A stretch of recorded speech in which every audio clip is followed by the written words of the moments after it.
Good afternoon, everybody. Welcome back to Mythgard in Middle-earth. My name is Corey Olson, the Tolkien professor, joined as always by my friend Gryfflet, who today is preparing to achieve his final set. We're going to complete the set of lore pages. I'm so excited to finish the lore pages quest. We are doing the Abyss of Mordath. It's the last of the 3 instances that you have to do to get the 3 instance sets of pages. I don't normally do raids. I'm not a big raid fan, but of course they knew how to induce me to do a raid, and that is to put lore pages in them. In any case, I'm here. So where we are is in the dungeons of Barad-dûr. You may remember when we came through here before, and we came down to this deep, dark place in the dungeon. So the Abyss of Mordath is like the holes right into like the deepest dungeon of Sauron's fortress. And so you may remember we came down here, and there are these 3 Kargul still down here who are like cringing and looking about themselves uneasily. It's easy to see why, because of course they must be afraid of Kyriana right here. Not to mention my other companions in the raid who have very kindly joined me today to help out. And this door, so you may remember when on the stream we got to this door before and was like, oh, I can't go through this door. So today we're going to go through this door, and we're going to see the Abyss of Mordath, and we're going to collect lore pages, and it's going to be great. And again, many thanks in advance to the folks who volunteered to help me with this. I am no raider, and like full confession, nor particularly interested in raiding. I'm interested in narrative and story and adaptation, and that's what I'm going to be focusing on during the raid, and finding, of course, the lore pages. All right, but I'm ready.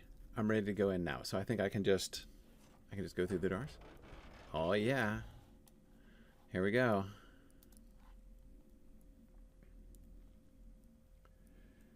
Okay. Determined to wield the lost ring of power Manthreef once more, King Greytooth has led his firehorn dwarves into the Abyss of Mordath, where the sunken foundations of Barad-dûr now rest. Meanwhile, the Order of the Eye has made haste to pursue the firehorns, eager to avenge their fallen and contest the dwarves' claim to the greatest artifacts of the Dark Lord. Unbeknownst to any of them, greater still are the terrors Sauron hid away in the shadows of the Mordath. Got it. It's the Dwarf Ring of Power quest line. Oh, goody. I thought that this one was kind of abandoned. Let's see what kind of closure we can get here. So, all right. So we've got who's this? Spears of Lindon. Okay, some elf warriors here. Okay, what's the story? Whoa. It seems our paths once again converge, Gryfflet. We battled through the ruins of Barad-dûr, and hitherto we have silently pursued the Order of the Eye into these depths. Both Megoril and I have known believers of their kind before, for they first rose after Sauron's defeat upon the slopes of Orodruin. Fate proved their beliefs to be true, and now they will never be turned from the hope that Sauron shall once again return. Well, that makes sense. However, their presence here appeared both unannounced and unwanted, and we believe it might be turned to our advantage. They have passed through the Black Pits, crossed the Abyss itself, and battled deep into the foundations of Barad-dûr, all while chanting their hatred of an accursed foe, one they call Greytooth. I know not what dispute they have with this Greytooth, but from their wild shouts and chants I fear it concerns the Rings of Power. Even with their power fading, the rings remain a symbol of status and strength to those that dwell in these lands. Do what you must to combat the Order and keep the forces of this Greytooth from the rings, plural, and we shall search for any sign of Thelaron. Who's that? I'm forgetting who Thelaron is. If he yet lives, he must be hidden in the depths of the Mordath. We cannot face so many foes alone. Is that one of the, like, lieutenants or, like, sergeants or something like that? We have found secret ways through these deep depths. If you find your way into the... Oh, that means you're not going to help us. Okay. If you find your way into the deeper chambers of the Mordath, we can help you return to them swiftly. Oh, that's great. Let us hope we both find what we seek in the Abyss. Okay. Great. Okay, Thelaron was captured by a Nazgul in the High Elf intro. Right. Okay. Gotcha. Yeah, it's been a while. All right. Great. So we're going to find the dwarves. This is interesting. Rather spacious, you know, much more so than I expected. It's a rather grand bridge here, right?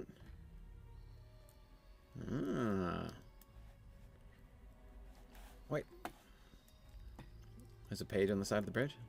Oh, over there. Yeah, yeah. Okay. I did miss it. Hey. Wait a second. Oh, yeah, I gotta get the quest. The quest just spawned. I have found a torn page of a long-forgotten tome. Yeah, I didn't forget about it. Perhaps you can find other pages. Perhaps we can. What are these pages? They're forgotten pages. Okay, that's kind of ironic for like the last one I've been focused on. All right, that's fine. Long after Sauron's fall, the Lord of the Nazgul decreed that it was his will to gather the 7 rings to Mordor. Nice. Sinya and Tauria had been wrested from the unworthy fingers of dwarf kings in the east. The unworthy fingers. But none in Mordor, not even the Nazgul, dared to seek the Ring of Durin, Anya. Okay. Oh, it's a 7 Rings of Power book. I love it. Okay. Oh, that's exciting. All right, so I'm briefly turning off floaty names because I'm going to get distracted by that with a large crowd of people, as is required for a raid. Okay. I still am marveling at how spacious this is. This looks like a natural cavern, which is interesting. So, they just, like, discovered these natural caverns down here? Was Barad-dûr deliberately built on top of this natural caverns? I wasn't expecting natural caverns. I really wasn't.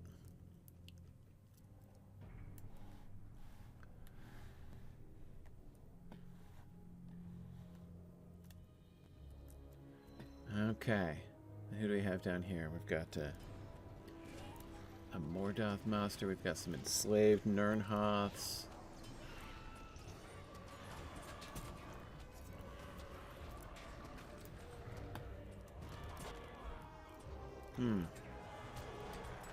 A slave color, huh? That's harsh. It's the job of the warg to cull the slaves? Wow. Okay. So we've got this big old portcullis. Okay, so down here is there's the bridge we were just on. Oh, it's got many different levels.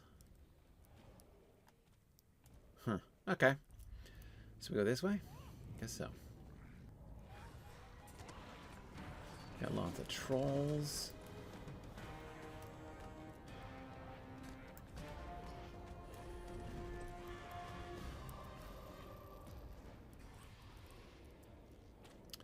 So the trolls are the taskmasters. Okay, so these are slave pits and not just prisoners?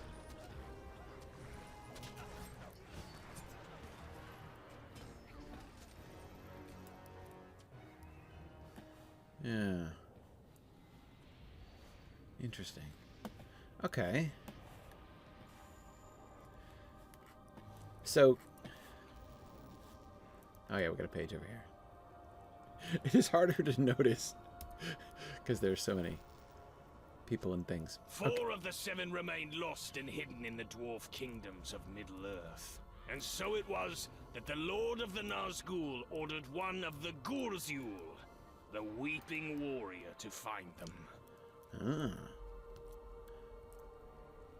Okay, so we're getting the story of like the Reclamation Project.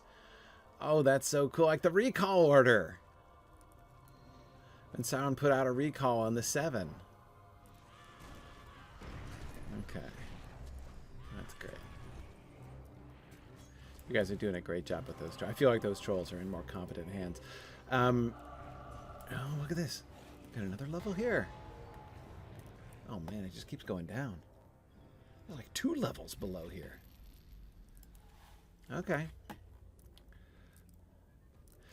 It doesn't seem much, I don't know.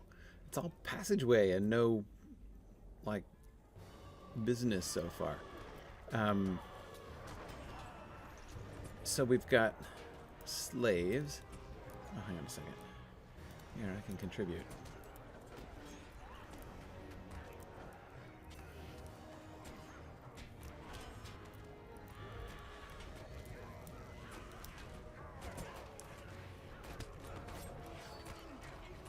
Hey, look, I helped a little bit. Okay. Yeah, all I'm seeing is, like, passages and passageways.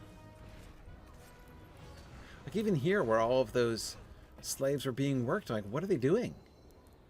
Cleaning up rubble, maybe? I mean, there is quite a bit of rubble on the town on account of the collapse of Barad-dûr and everything.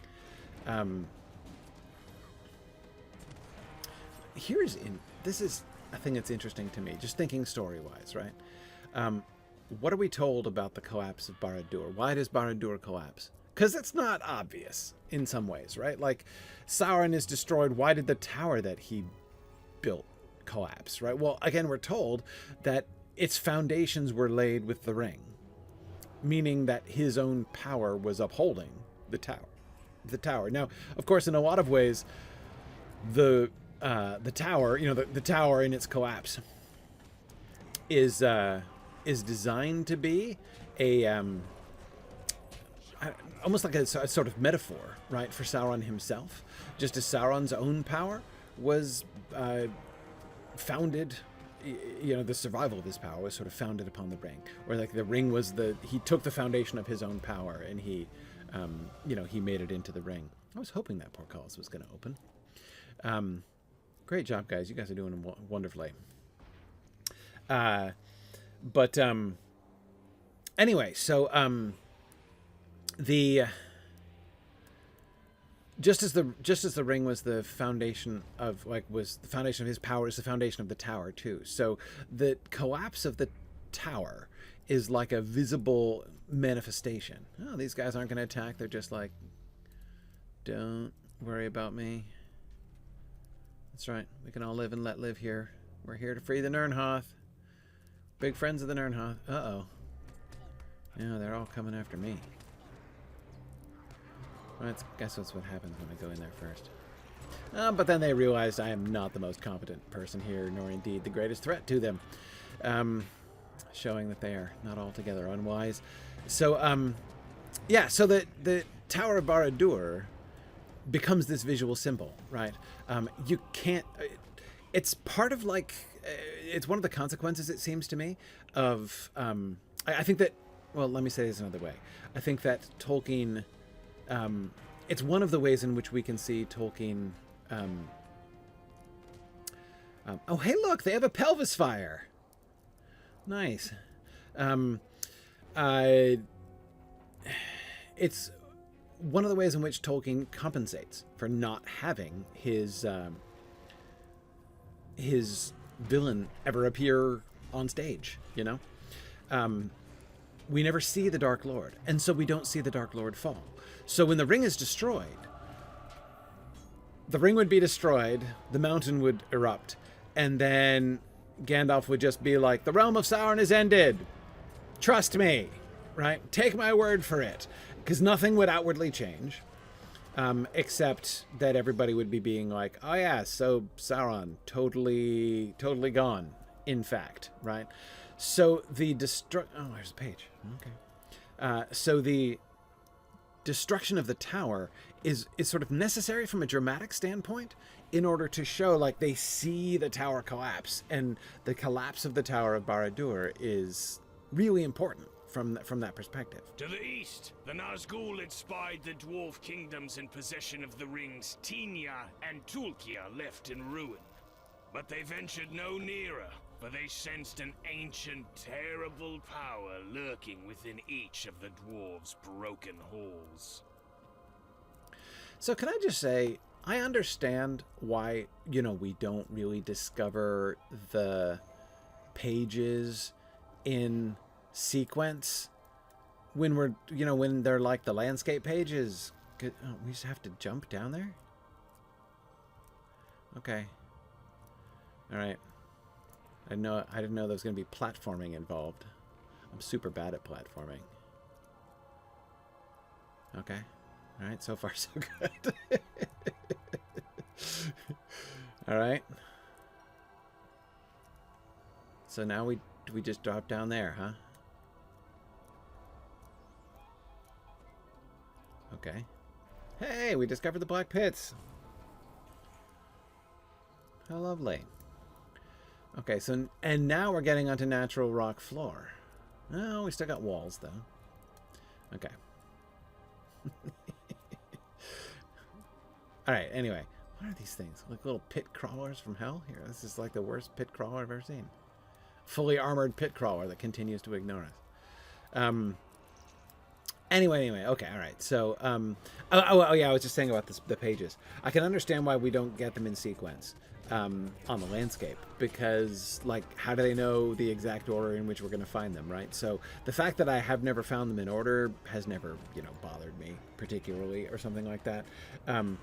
But that here, like, there's kind of a railroaded sequence that we're going through in this raid.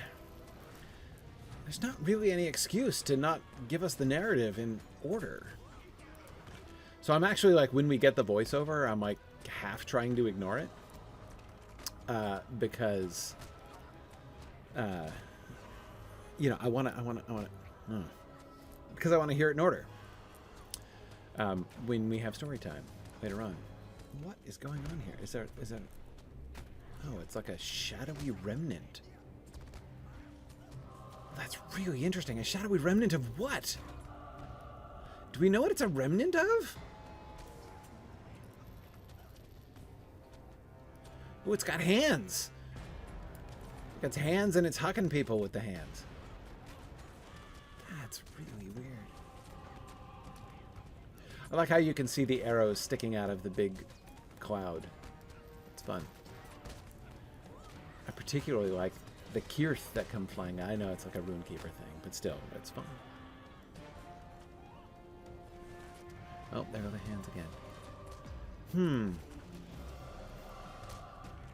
So, do you think this is like the shadowy remnant? You know, like, we know that Sauron is reduced to a shadow, right, when the ring is destroyed and his power is broken. Presumably this is this, like, other something else that's been rendered into something like that state, I think.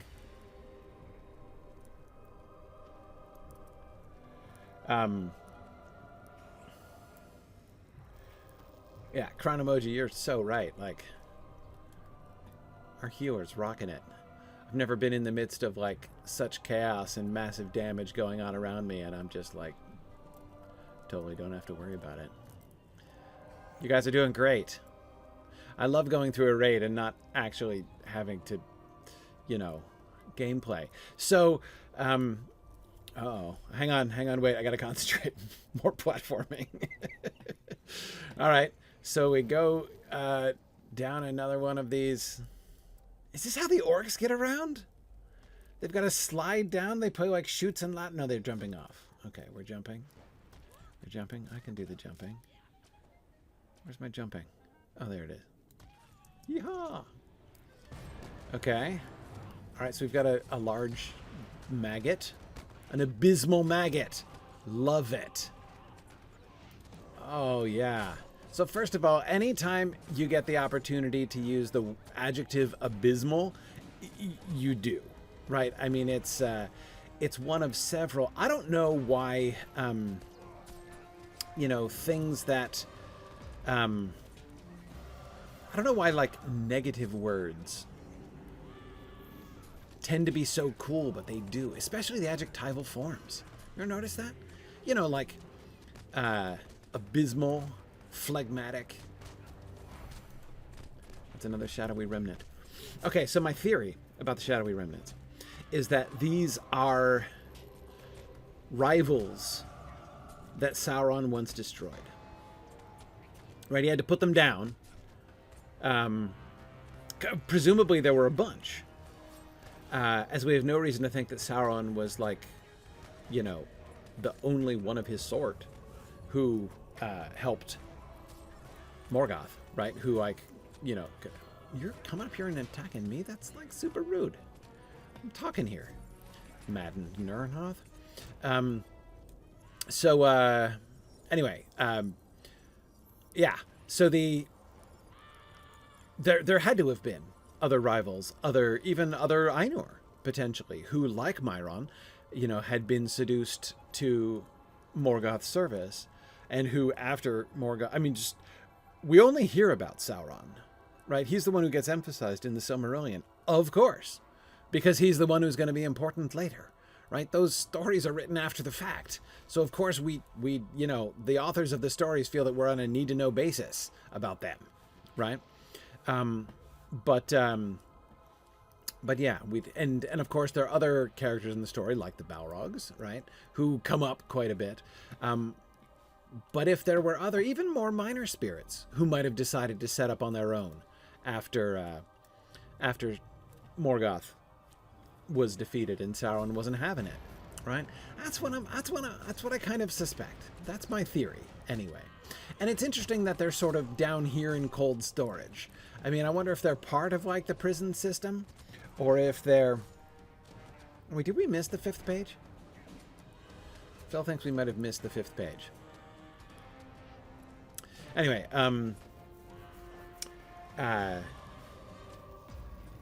yeah. Oh, we're gonna go back for it? Okay. All right, that's fine. We're good. Yeah. Oh, man. Another shadowy remnant. Because, see, I'm thinking... And I suspect that Lotro might be thinking in that kind of direction. Because I'm thinking about the character of Borongos, right? Here's Borongos. This, like, huge, really powerful... hey, maybe I can, like, contribute or something. That'd be well. You know, just a little bit. I'm sure of those, like, you know, 160,000 morale that this dude has, I'm gonna, like, whittle him right down with my little knife. But anyway, yeah, so, yeah, Borongos, I was saying. Borongos is an so they have brought in the story of Urudani, they have brought in this character of Borongos the Horror, who is obviously a significant spirit. Right, some kind of corrupted Maya. I mean, there's very little other explanation for a character like Borongos. But that's fine. Like, and he's now independent. He wasn't serving Sauron, right? And Sauron seemed to make a deal with him, which suggests he's a very great spirit indeed, as he was not able just to be cowed by Sauron, but instead was, like, I don't know what, bartered with by Sauron. Okay, who do we have here? Devoted zealots. Oh, these are eye people now. Okay, so we got ritualists and... Oh, they're going to sacrifice me. Sure. Yeah. If I had a nickel. Anyway,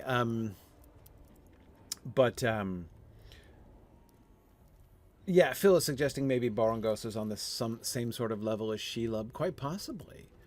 I mean, Shelob's a pretty big deal. She's not, like, the biggest possible deal. Like, for instance, in fact, I would suspect, based on what we've seen, that Lotro is implying that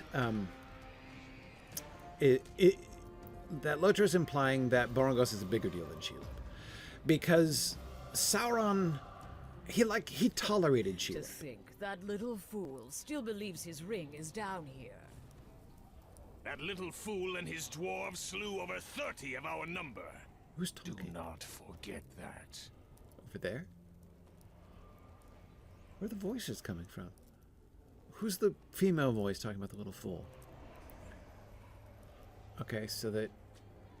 What, they're fighting amongst themselves? No, they're fighting us. Okay. That's fine.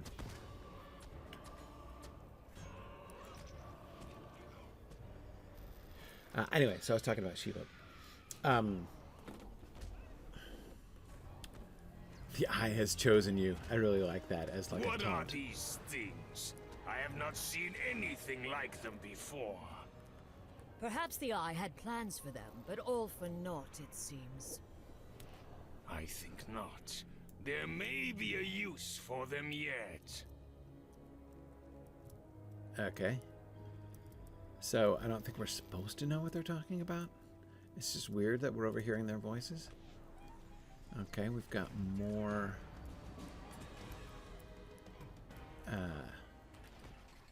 Eye Zealots.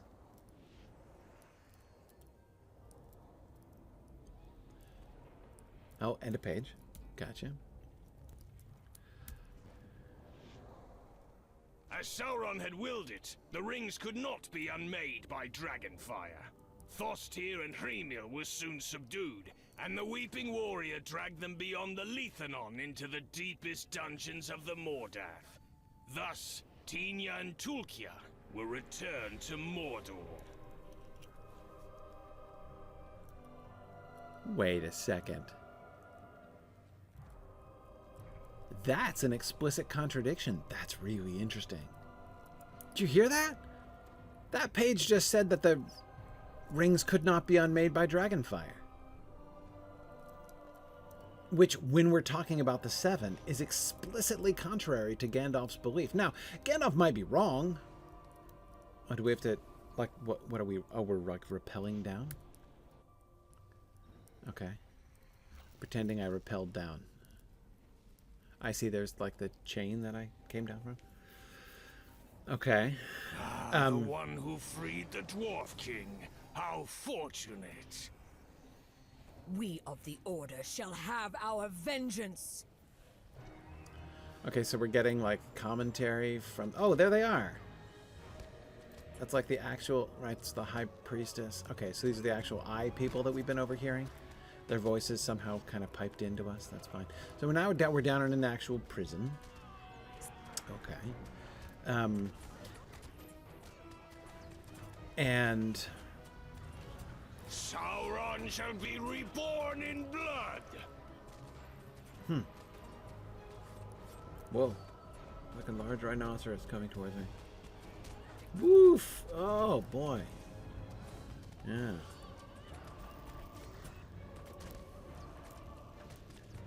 Gormaush, Stonehide the Spoiled.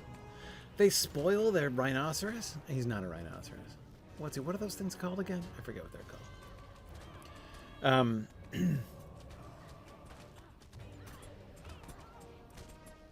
we're getting blood spirits. Okay, so this is actual blood. And there are spirits of the blood? Or are they? Huh. Again, there's a giant spider over there, looks like. Okay. Tainted spider. So now this is blood spirits. That's interesting too, because we've seen nature spirits corrupted by blood. That's a known thing. To see spirits of blood, maybe they're just spirits who like blood in some way. Anyway, thinking back again just to this larger question, the shadowy remnants and things. Oh yeah, and I was saying about Shelob. I keep getting distracted. There's a lot happening right now. But I think that Shelob is lesser. Sauron isn't afraid of Shelob. Like, there's no real kind of question of, like, rivalry or whatever among, between Sauron and Shelob. Like, remember the comparison, the metaphor is to a householder and his cat, right? So it really doesn't seem like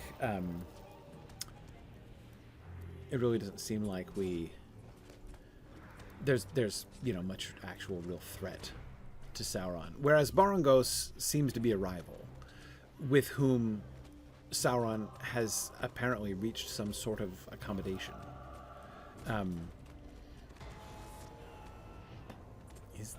Is that thing, or perhaps was that thing a spider? I guess it was.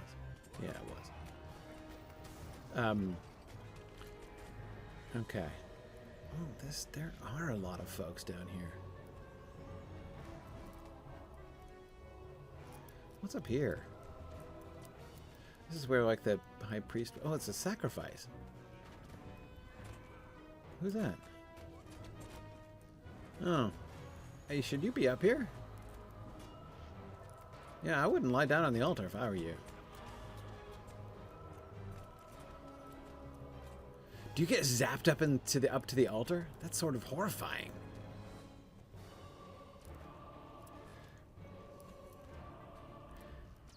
Is there a way that I can untrap you? Are you dead now? I think you are. I can't help you with that. But I know that somebody can. Hey, who's that? Oh, never mind. Okay, so we've got... This is like the center of the problem with the eye people.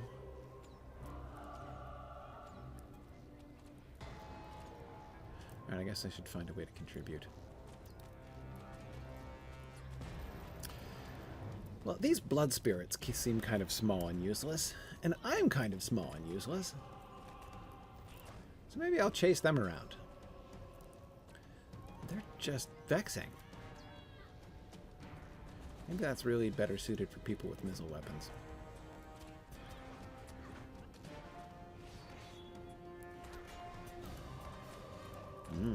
The priest is separate?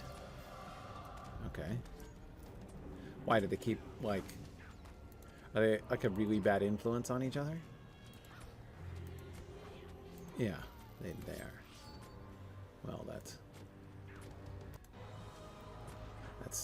reprehensible.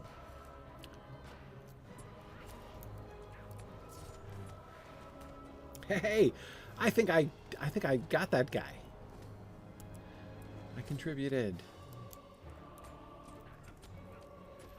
Okay. Yeah, okay. No problem.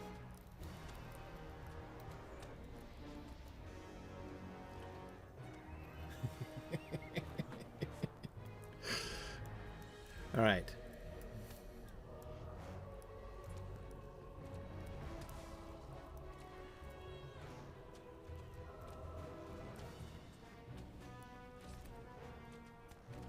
Wow.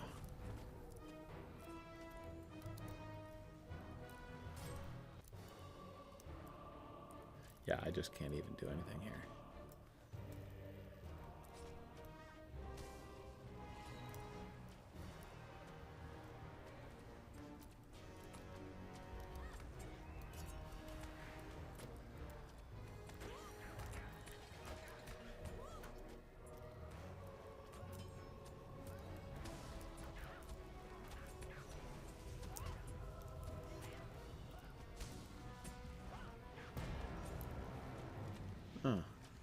Oops.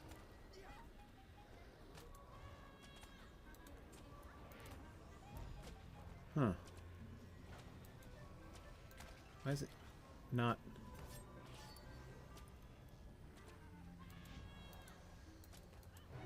I'm unable to revive.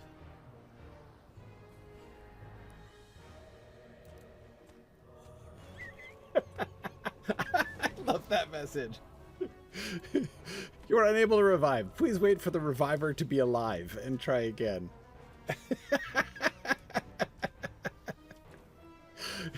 I've never seen that message. That's really funny. Right. It's just a really fun, it's just an amusingly worded message, that's all.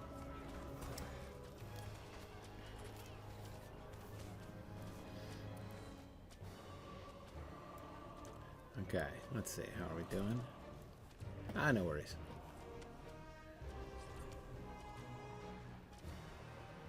This is like an infuriating kind of room.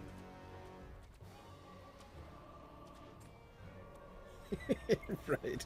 Trusting says, who revives the revivers? Exactly. It is a little bit easier to see. Okay, so I'm kind of losing the plot. So we have the High Priest and the High Priestess of the Eye. So this is sort of boss fight-ish as far as that part of the thing is concerned. And they're doing all these blood rituals down here, and Okay. So they've got little blood spirits and devoted suppliants who just kind of wander around. And they had a pet rhinoceros and a pet spider.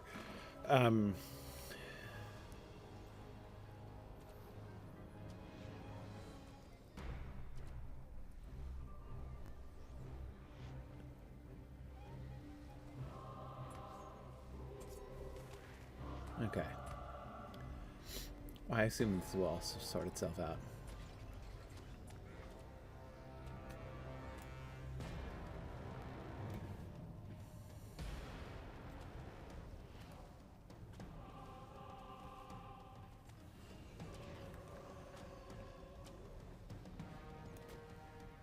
I think they're running away. Oh, here we go. Okay. Now we're in color again. Okay. So we're just... There's blood spirits. There's devoted suppliants.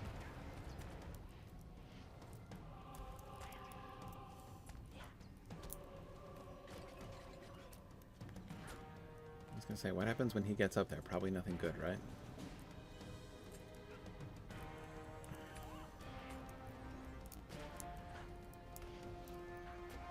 Okay, we're fighting things.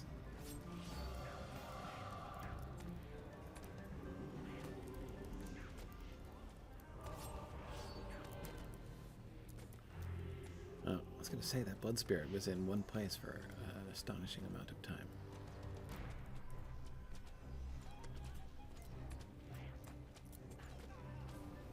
Okay, so there's the high priest and high priestess who seem to be unaffectable, except when he just comes over here and kills me like that. I was just looking at you, man. I didn't do anything. So they're shielded. Consider this a mercy.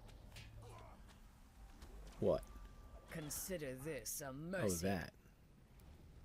Oh, dear. We seem to be in a certain amount of trouble.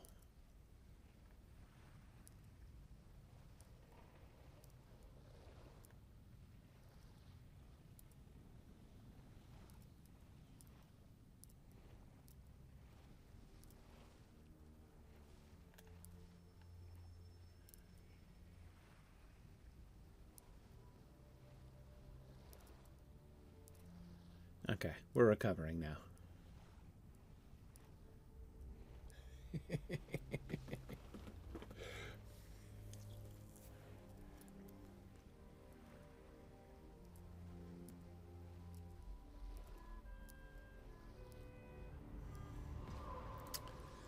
Look at that.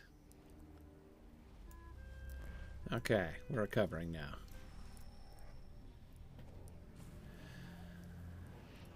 So, there are a lot of bones here.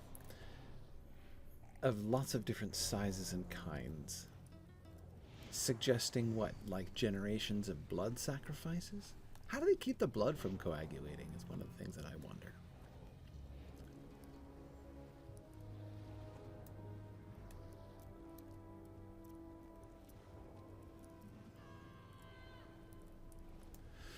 So, the mechanic here is that the high priest and high priestess are invulnerable when they're together? Huh, interesting.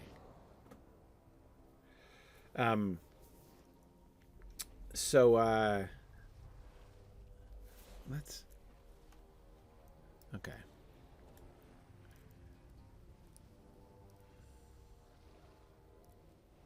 Yeah.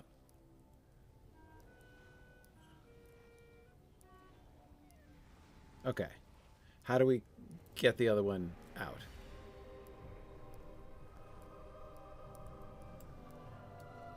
Like guardians and such? Yeah. Okay.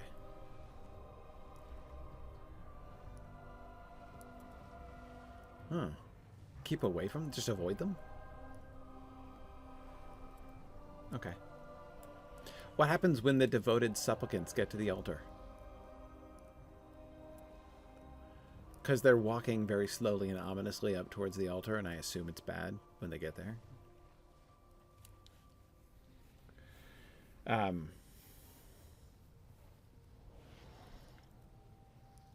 Okay.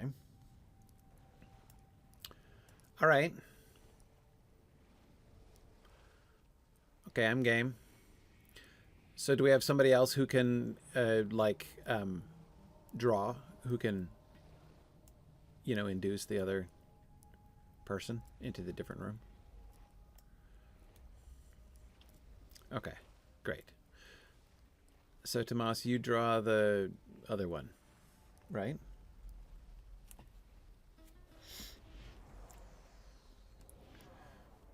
Which one?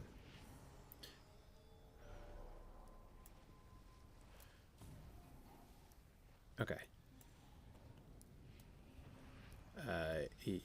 No. But I believe you.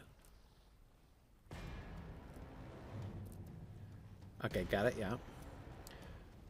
So I'm going to stay with him, and I'm going to beat on whoever attacks that person. Gotcha.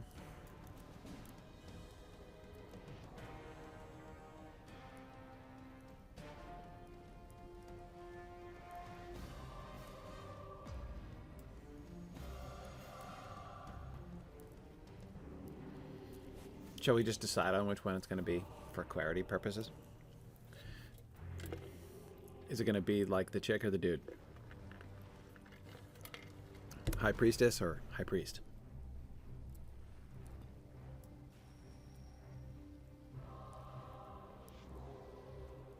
We're doing Priestess? Okay, we're doing Priestess.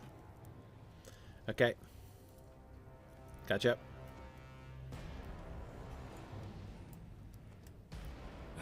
The one who freed the Dwarf King. How fortunate. Do their pets come back? We of the Order shall have our vengeance. Are we just basically starting it again? The whole room again? Looks like. Sounds like, I should say. Okay. So, there she is.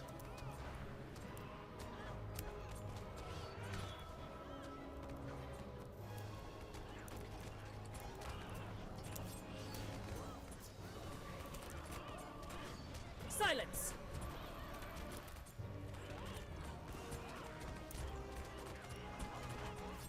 Sauron shall be reborn in blood.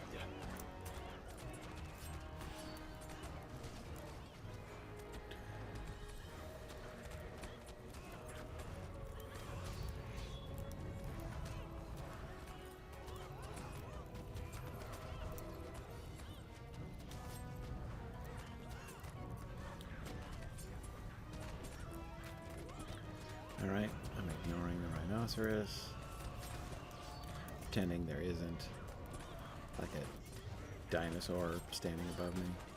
Oh, now it's leaning on me. Hey, we got her. Okay.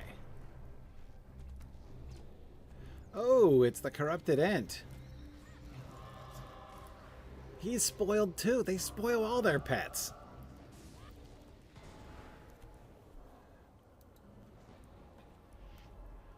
Oh, there's the spider over there. Okay.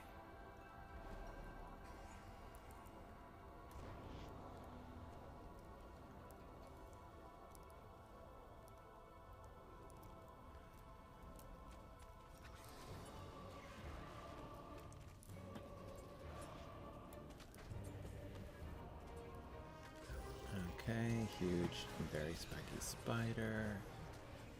Whoa, the blood spirits just exploded.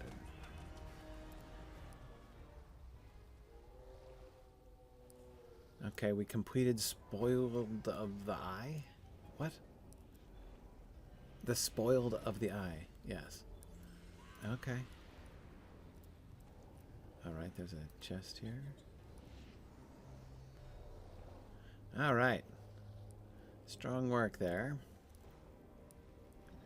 There's no page in here? for all that.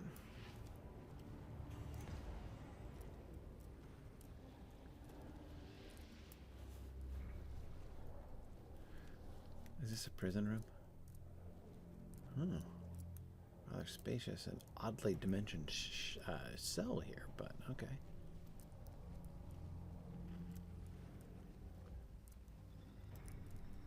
Oh, it's like a little alcove behind the altar. You know, a little privacy screen. Okay.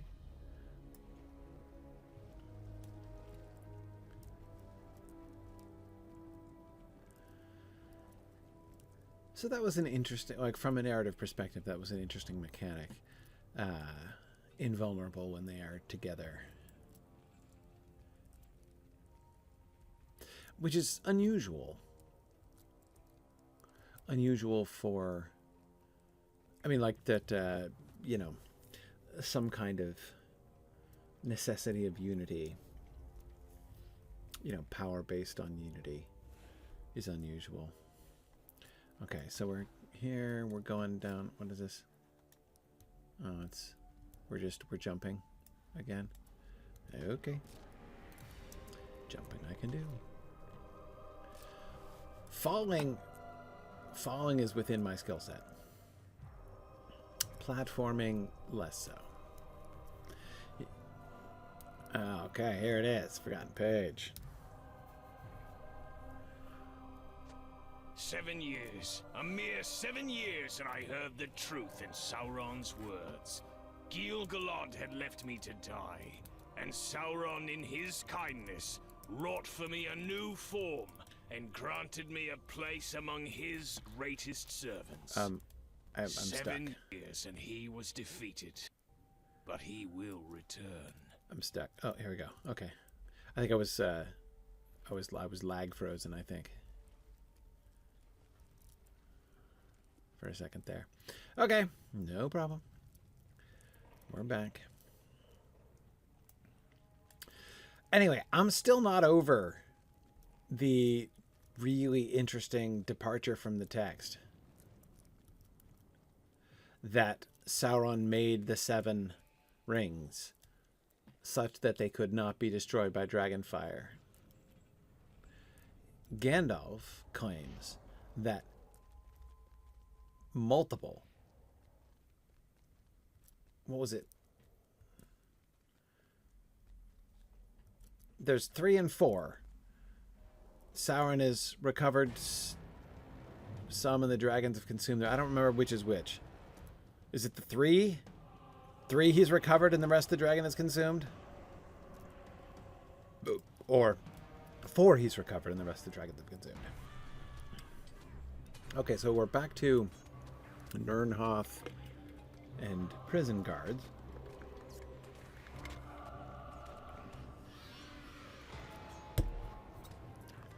Well, where am I running to? What's even happening right now? Oh, I'm running away. That's my problem.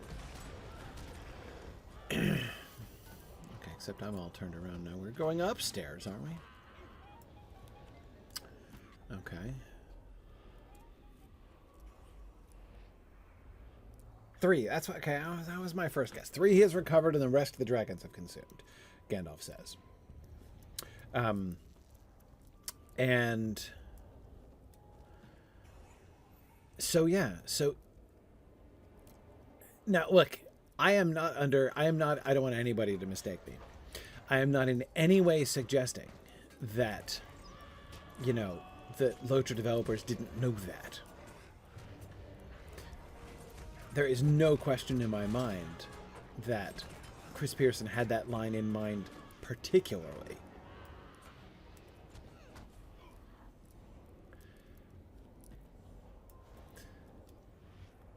Therefore, I conclude, my initial supposition is that,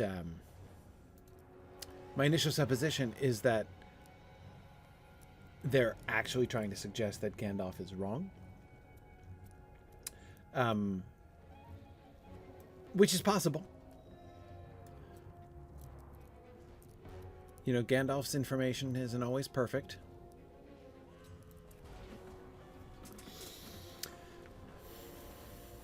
So, yeah, Gandalf says the dragons have consumed. That's the line. And no, do they always run away from me when I try to help? It's just, they're reacting in understandable terror. Excuse me, are you attacking one of our healers? Because that is super rude. Mr. Warg. So, yes, I know technically they're not the same, but it is obvious from the context that Gandalf thinks that that takes care of it. Like, he's accounting for the rings and what came of them. And if the dragons were merely consuming them literally in the sense of swallowing them and then pooping them out, you know, undamaged afterwards, I don't think that Gandalf would count that as accounted for. Right? Like, did Gandalf personally inspect the fumets? Like, is that, you know, I'm not 100% sure what we're supposed to, you know, understand about that there, but Gandalf is plainly under the impression that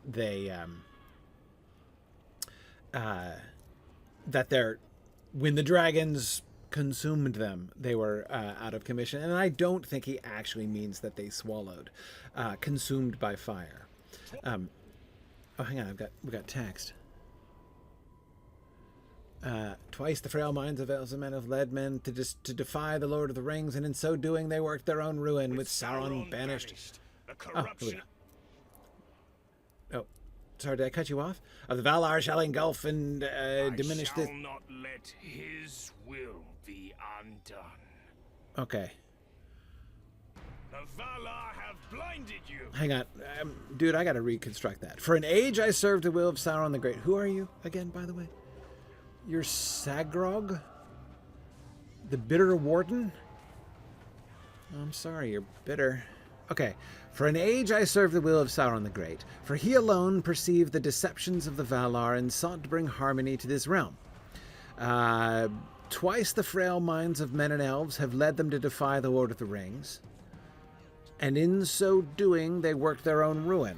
Okay, how you figure? With Sauron banished, the corruption of the Valar shall engulf and diminish this world. Huh. Right. I shall not let his will be undone. The Valar have blinded you. Okay, so this guy's a true believer, right? That like this the Valar are the bad guys.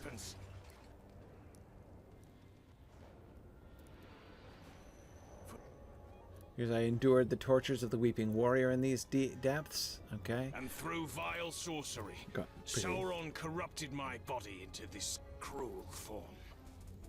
I could not bear it any longer, and my mind became as Sauron's. I betrayed Gil-galad.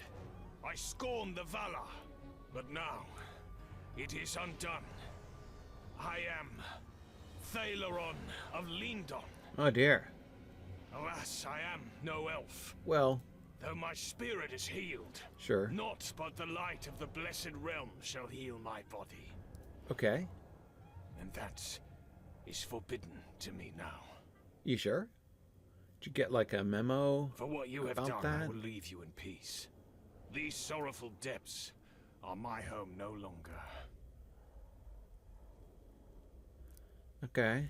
Your form doesn't look that bad, but okay, so Sagrog turns out to be... Press on if you must, but beware the greed that has drawn so many into the Mordath. For artifacts and such. Right, yeah, the guy from the High Elf intro. We get vague memories. Vague memories.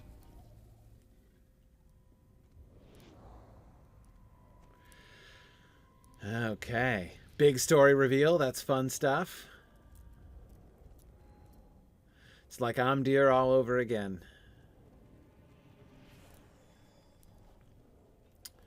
All right, are we... Okay, stairs. We're not jumping. That's good. That's good.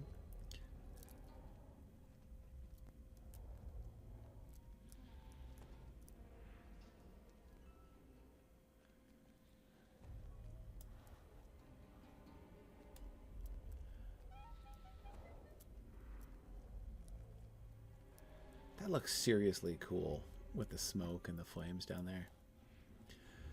Okay.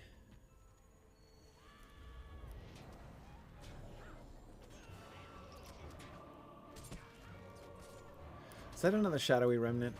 Yeah, it is.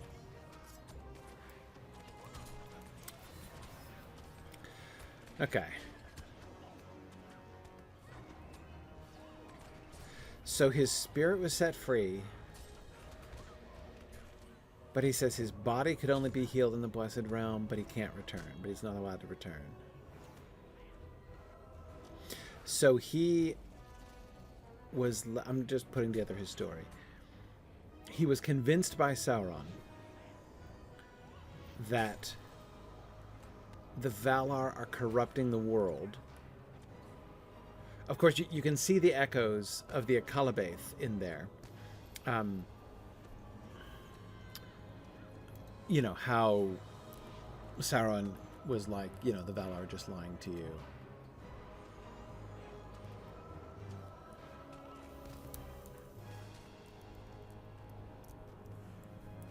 I think I'm just going to, like, chuck things at him.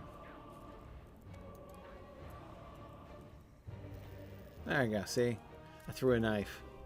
That's what made the difference right there.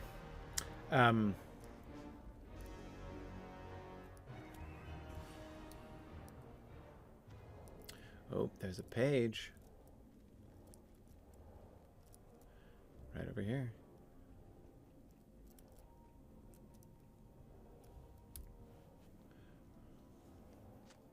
Long had the great worm remained hidden in the arid Luin. Indeed, long enough to be forgotten. But as the hordes of those wielding Uria and Vanya grew, so too did his greed. Heedless of all peril, the worm sacked the dwarf kingdoms and devoured the last of the seven. Why am I hip deep in the road? It's a little creepy. Okay. You see, that's what I was afraid of. That's why I was standing back and throwing useless knives at him. Or were they useless? As soon as I threw one, he died, so. Just jump in the lava. That is unusual advice. There aren't too many problems for which jump in the lava is the solution, but it happens. Yeah, exactly. No, I get it. You know, suicide as a form of transport is a known solution to me in Lotro.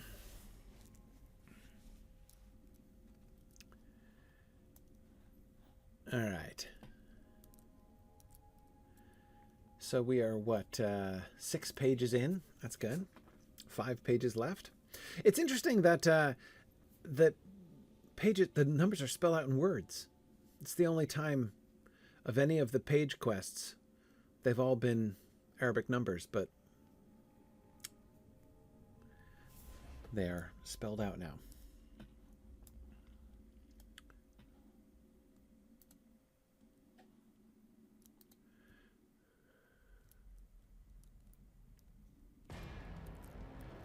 Oh, that's me. Upstairs.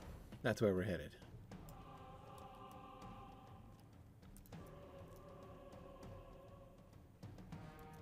We're going south. Yeah, I'm going south.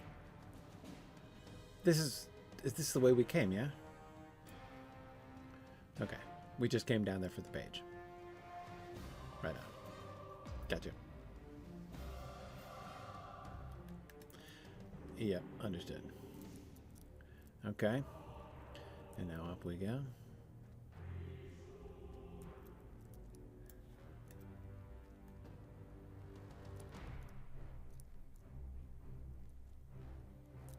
Okay. Black pit. Okay. Right. In the unlikely event that I should be defeated or flung into lava. Okay.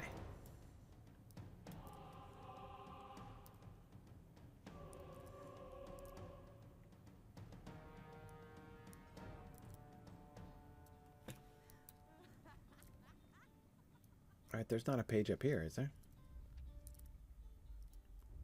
Okay, back on the main path. Right, about not leaving it? Yeah. Well, look, when there are pages to be found, there are pages to be found. What can you say?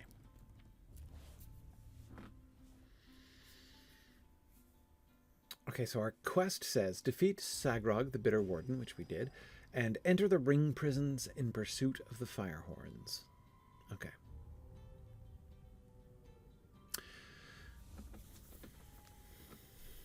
Anyway, I think what I was in the middle of saying before we were distracted by combat again was that when Gandalf says the dragons, the rest of the dragons have consumed, when he says the 4 have been consumed by dragons, I've never believed that what he meant was that they swallowed them, right? Like they actually ate them, of course. I think he's talking to the consumption of, like, they're consumed by fire. And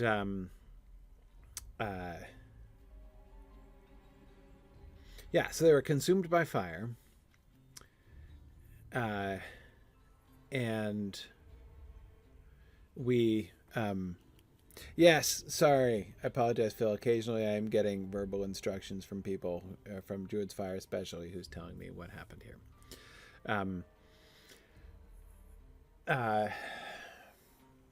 Yeah, so anyhow, we know that fish will swallow rings. I don't know. Will they?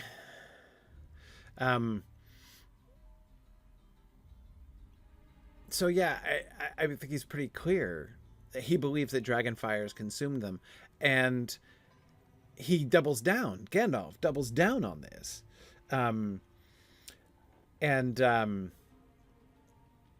he talks about the One Ring. This is all in chapter 2, of course, with Frodo. Because he emphasized when Frodo's ring is thrown into the fire and it's not even heated, Gandalf emphasizes that dragon fire could destroy rings, but not the One Ring. So the One Ring is specially exempt from dragon fire. And again, this can't be a mistake. Like, I reject the idea. I would need like lots and lots of evidence to convince me to even contemplate the idea that the Lotro folks don't know this, right? Like, this is not an ignorance question. Because again, even in the place where Gandalf says, where they say that Sauron made the rings immune to fire, Gandalf is saying that about the One Ring by bringing up the other rings that were not immune to fire. So, yeah, that's true, JJ. I forgot about that draft in which the fish swallowed the One Ring. And then committed piscine suicide. Yes, that's right. Yeah, so that's really interesting. We'll see. I'm deliberately kind of not following everything. I can't help but hear snatches every now and again, but I'm trying not to follow everything that the pages are telling us, because I want to hear them all in their proper order. Though it's clear from what has emerged and from the voice acting that Thelaron, who had to become the Bitter Warden, is narrating. He's been deceived by Sauron, like this is proved. So, it's not clear. So there are a few possibilities here, right? Is it that Thelaron is convinced that it is true that Dragonfire will not destroy the 7, even though it does? Or B, that Lotro is changing that rule deliberately, suggesting that Gandalf was wrong. Now, this is possible. This is very possible because, of course, if they, that is the Lotro writers, would like the opportunity to explore the fates of all 7 of the rings and not just end with the other 4, the rest of the dragon have consumed. You have to admit that sentence by Gandalf, 3 he has recovered and the rest of the dragons have consumed, is a little bit, not flippant exactly, but it's like, it's not a sentence that expresses very much interest in the fate of the Seven, right? That's not really telling us the story of the Seven. And I can easily imagine that if the Lotro developers said, hey, you know, we want to tell the story of all seven. And so we're going to say Gandalf was wrong. Gandalf believed that, right? Like as to the best of his knowledge, the Seven Rings had been, you know, 4 of them had been consumed by Dragonfire, but it turns out actually that's not what happened. Like that is not to me shocking. Yeah, we should really move along here, I think. We're waiting on Tomas to rejoin us. Yeah, Tomas, you got to jump in the lava, apparently. Like, no remedy. You just jump in the lava, and then you teleport back to us. Yeah, no, you're good. There's like there's like a magic flag, apparently. Yeah.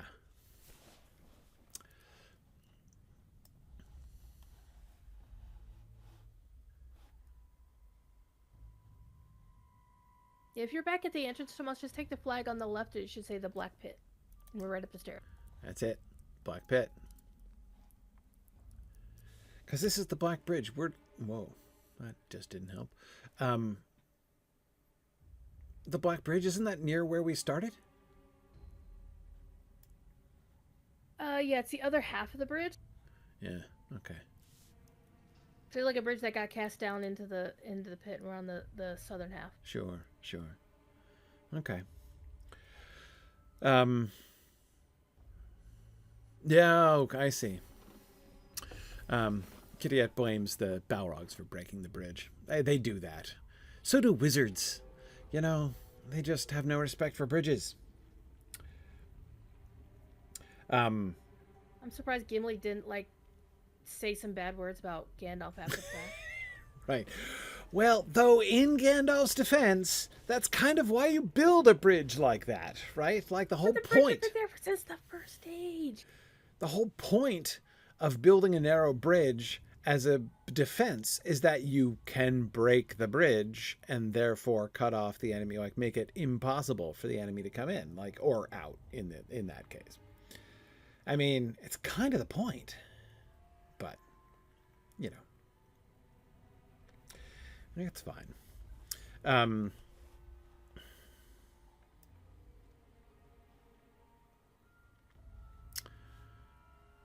Yeah. I think they're almost here. Cool. I see someone. Yay, there's some on. There we go. VXN Live was asking me which one of the books is my favorite. I assume that you're referring to The Lord of the Rings.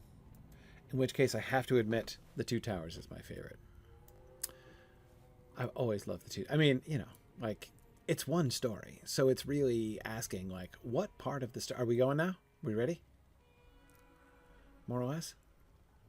Still seems to be... Oh, there we go. All right. We're going this way. Excellent.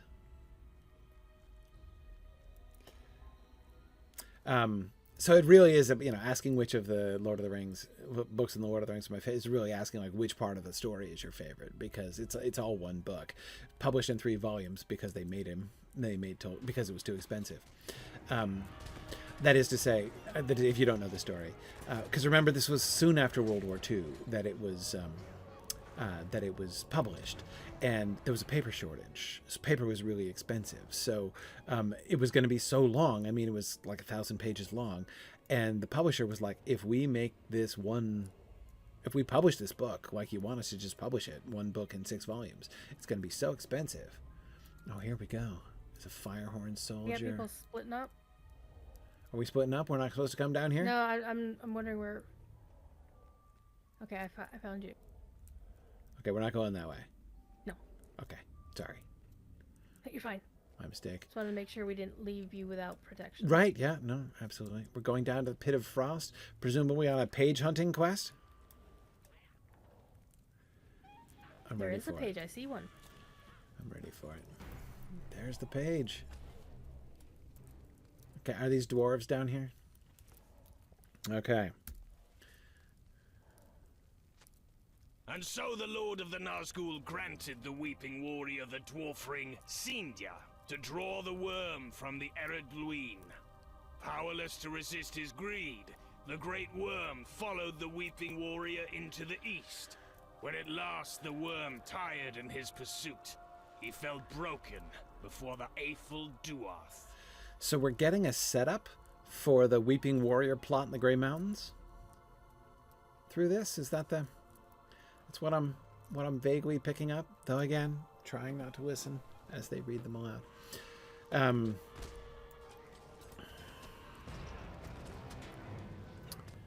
Okay. So we've got the dwarves who turned on us, and King Greytooth who's coming down here for.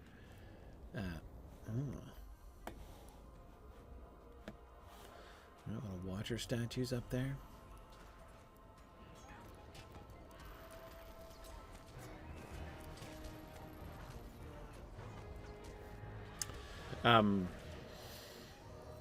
Yeah. Okay, well that's interesting. So, as I recall, we rescued King Greytooth, and then he betrayed us, or believed that we were betraying him. We destroyed the bad spirit lady who was in charge of the tower and enslaving the dwarves. And then he was like, I want the Ring of Power for myself. Oh, it's the Pit of Greed. And this is where we find the dwarves. Isn't that just typecasting? But I mean, like, under the circumstances, they really kind of deserve it. And, okay, that's good. We've got 3 different groups of dwarves. What were you guarding up here? Like this balcony? Oh, you were guarding this page. What you were guarding. That makes a little more sense. Thus the great worm was cast into Glornach, the pit of greed. For countless years the Weeping Warrior brought his greatest tortures upon each of the ring drakes. But none yielded the rings. Neither death nor mercy shall be granted to them. Not before they surrender the rings of power. Huh.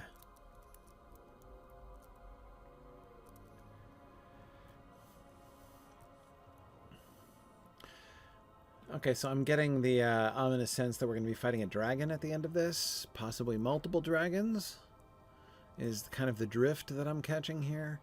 But look at that. We're only 3 pages left. We're doing so good. Kyriana is doing a wonderful job leading our raid. I feel like I'm in super good hands, and I'm just having... This is like the calmest raid I've ever been on. I just walk around and look at stuff.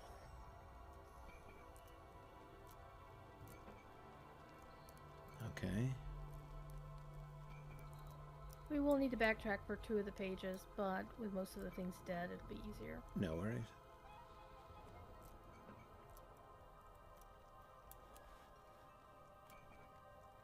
Anyway, so but I had been explaining about the 2 Towers being my favorite and how it's all really one book anyway.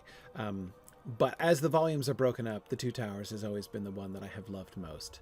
I love the Rohan story. I love Rohan and the Ents. And in particular, I love Shelob's Lair. Oh, there we go. We have a chained dragon. Fingar the Greedy. Okay.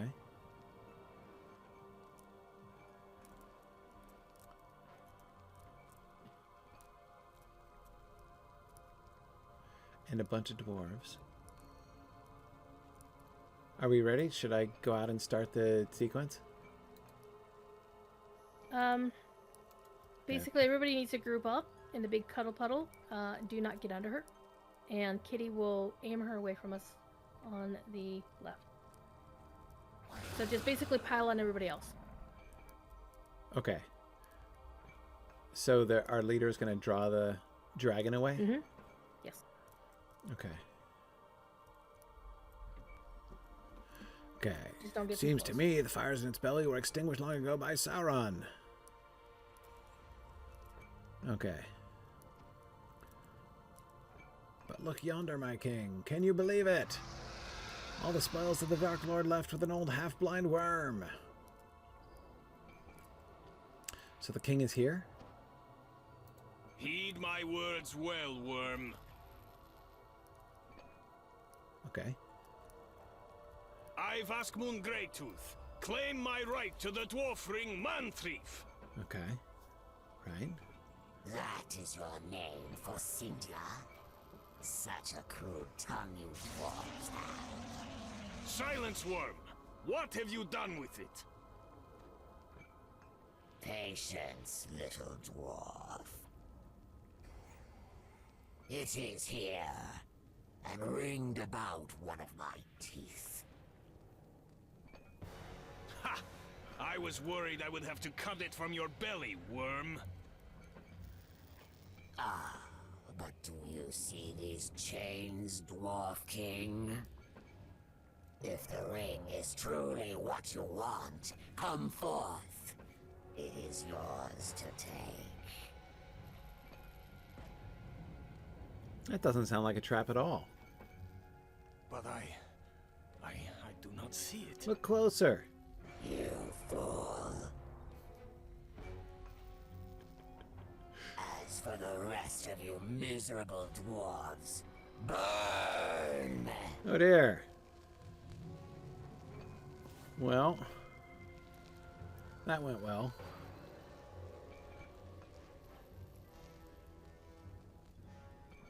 Thus ends King Greytooth.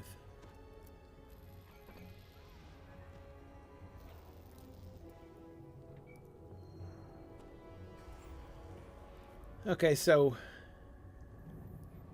I'm supposed to stay out of harm's way. I can't believe he fell for the, like, it's on my teeth, come look at it really closely What is this? trick. Have you come seeking the rings? To pillage my hordes? Come then, let us see if you can.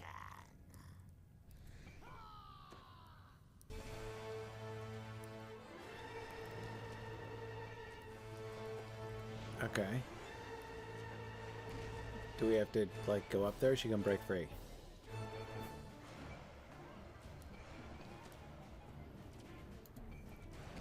Yeah.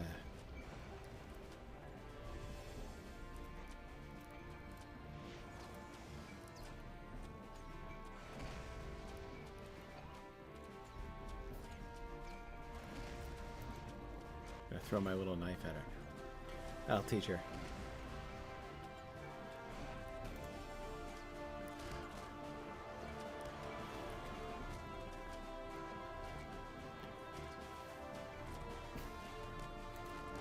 Wow, I feel so helpless as a burglar right now. We're supposed to do this all from a distance? Once she hits a certain thing, she'll start. She'll break free? Yeah, well, that's what I was guessing.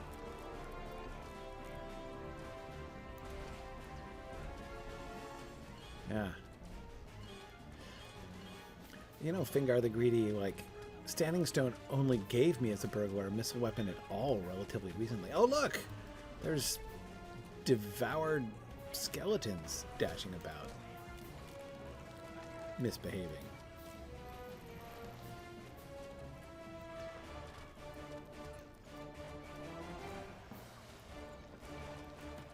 Okay. I will not spend another age in this pit.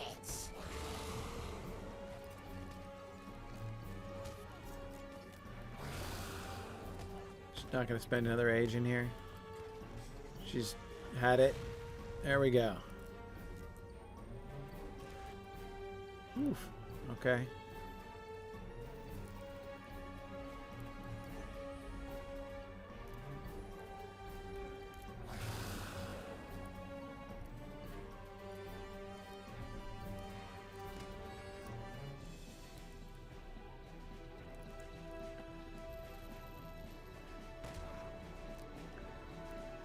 Well, she's rather awkward, but then again, you know, she's not had much exercise.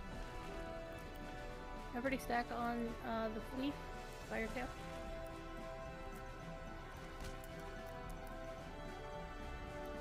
Okay, so we just stand over here? Yep, just stand and swing your knife at her. It's fine. Fantastic. So useful. But we can't do anything because she's green. That's fine. She knows what she's done. Yeah, what an awkwardly proportioned dragon. I mean, it's not her fault. It's like, she doesn't get much exercise.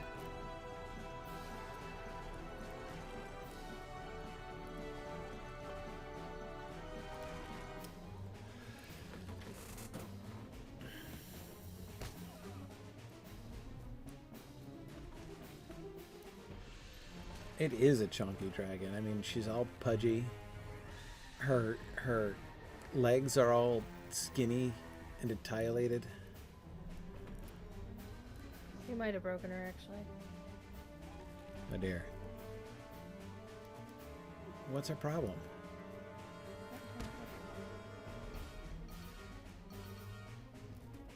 Yeah, because we can't attack her here.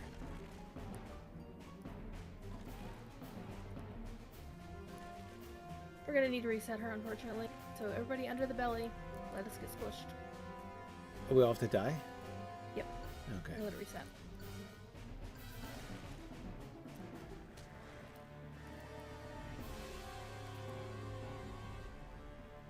We'll run into the fire, same difference.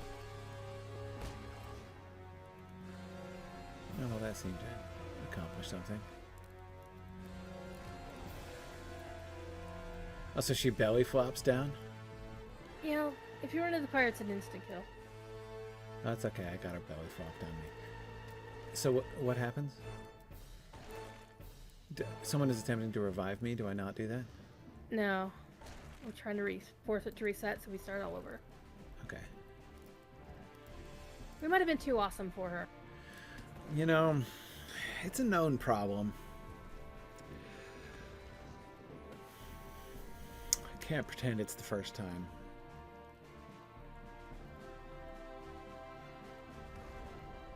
So do I retreat? There we go. I did. Let's retreat, and we go for the flag. Okay, retreat. Now, tell me about this magic flag.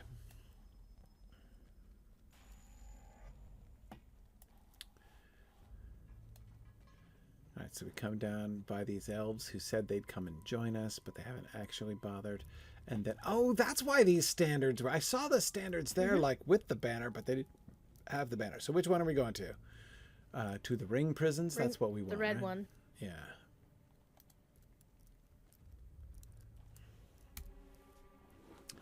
Okay.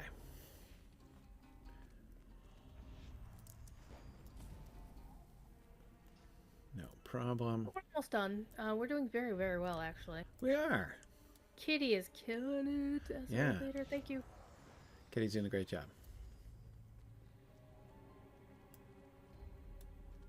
And much appreciation to everybody who's helping out with the raid today. Yeah, You're saving the bacon. absolutely. And as I said, the healers are killing it too.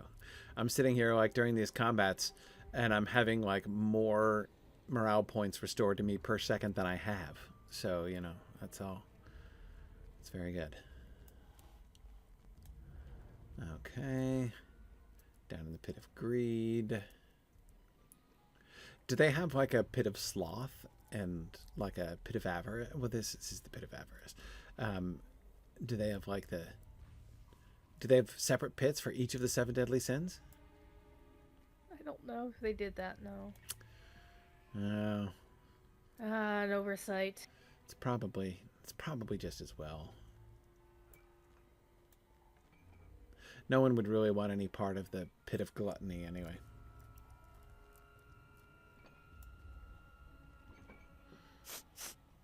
I smell you wretches.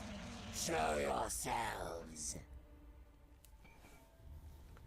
But hey, if you want more Corey action tomorrow, we're going to be doing a marathon on the Signum channel. That is true. That is true. We're going to be doing a marathon tomorrow. So tomorrow is my annual Lotro marathon. on the Signum University's Twitch channel. That is twitch.tv/SignumU. I'm going to be doing my marathon stream. I'm going to be going for 12 to 14 hours. We'll see how long I last, how long I make it before I fall asleep. Though in my defense, Druid's Fire, last year I was far more sleep deprived than I am this year leading up to the marathon. But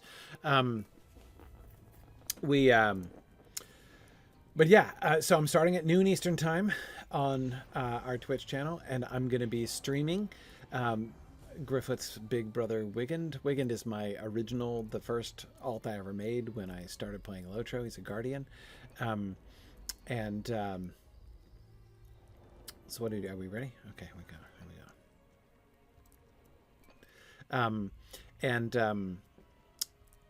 With Wigand, just as with Gryfflet here, I've been going through the story, the whole story. What is this? Have you come seeking the rings to pillage my hordes? Oh, but the dwarves are still gone. They don't make us redo the dwarf story. That's interesting. We just go straight back. Okay, that's good. That's good. Anyway, so yeah, so as I say, Gryfflet was my original alt. Wigand was my original alt. With Gryfflet, I've been going through every Friday afternoon, and I'm a story completionist, right? So I go through and I do all of the side quests. I'm here doing this raid because I wanted. It's interesting to get closure to the King Greytooth story. That's fun to see. The disaster that the one might have expected coming upon him. Hey look, there's like a bad guy within my measure.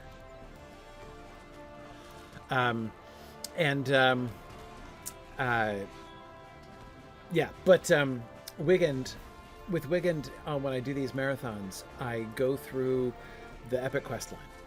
So I'm just dashing ahead on following the epic quest line, pretty much only the epic quest line.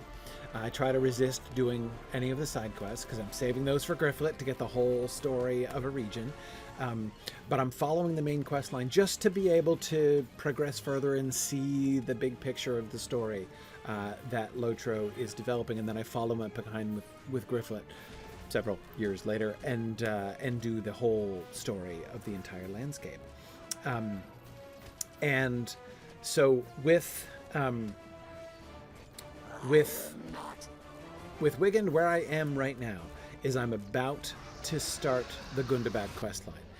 Last year, I did Minas Morgul, and I've done like the Grey Mountains and Minas Morgul, and now I am ready to do the.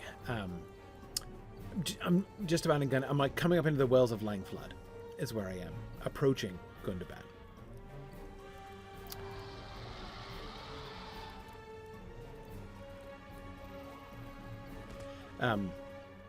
Okay, now what am I meant to do?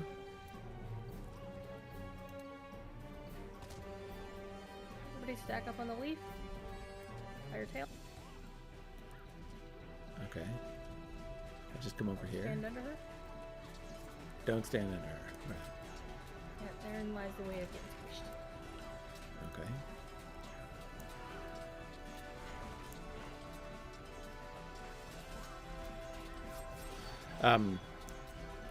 So I'm coming up to Gundabad. So my goal in the marathon tomorrow is to do as much of Gundabad as I can. I'm not going to get through the entire Gundabad storyline.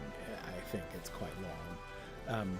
But we'll see. We'll see how far I can go. I don't know exactly how far I'm going to end up going.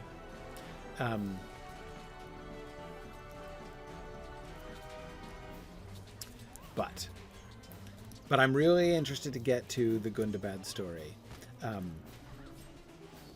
That's something I've been looking forward to. Of course, this just continues to prove what I've long said, that of course the Lotro developers have proven themselves capable of making the game much faster than I'm capable of playing it. But, you know, it is what it is. So not only am I not ready to play the Kingdoms of Harad, which is about to come out, I'm going to get that expansion, but I'm not likely to be able to play it very soon because I'm not going to get there. But I'm getting close. I don't think I'm actually catching up necessarily. Care enough for the power of the ring. Monthreef is an heirloom. What? Of my forefathers, it is mine by right. What are you even talking about? The dragon is saying that the ring is an heirloom of her forefathers?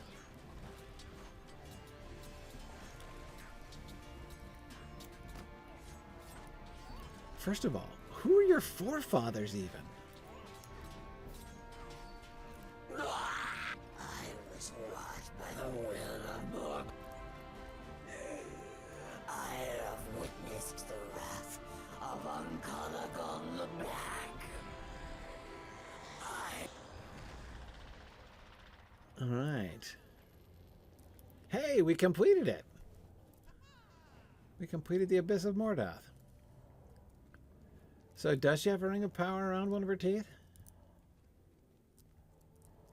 Oh, that was King Greytooth saying that. How? Yeah, I don't see it. I'm looking real closely. Hey, look, there's her horde. She's got a horde. Oh, that's cute that she was a prisoner, but they let her have a horde anyway.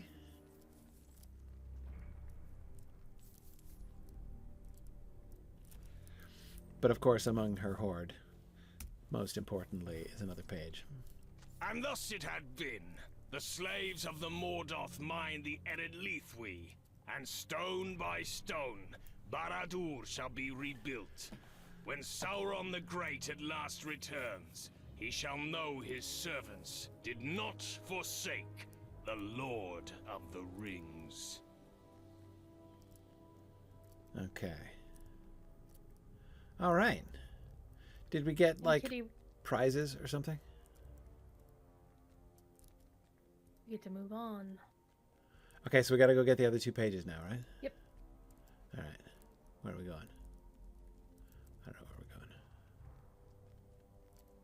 So going back up. Follow Big Sun.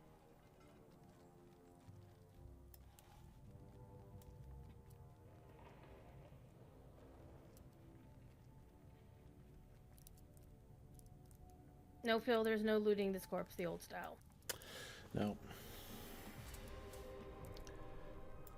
I always hate when the game actually tricks us with that. It's like, I'm used to not looting. Yes.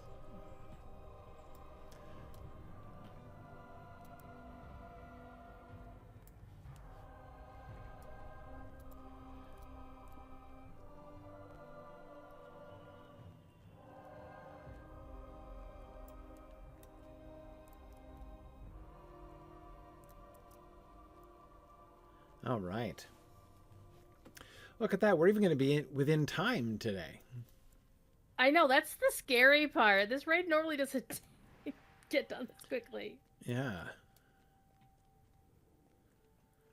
That's good. So now we still have like 15 minutes to run around and find pages.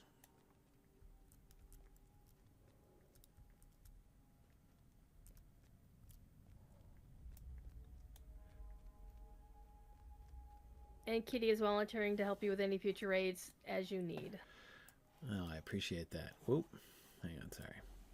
Doing too many things at once. Okay. Kitty did a great job. And Sarnlir is also in. I also like the fact that, like, calling her Kitty makes me think of Kitty Bennett from Pride and Prejudice, and the idea that, like, Kitty Bennett goes on to be like a kick-ass raid leader is like a really appealing kind of, you know, crossover fanfic. So I think that's kind of fun. Maybe you should talk with Maggie about that on Mondays of the Yeah, exactly. Right. Okay, I've got an adaptation concept. Yeah. Yeah. The Bennett Girls is a raid party.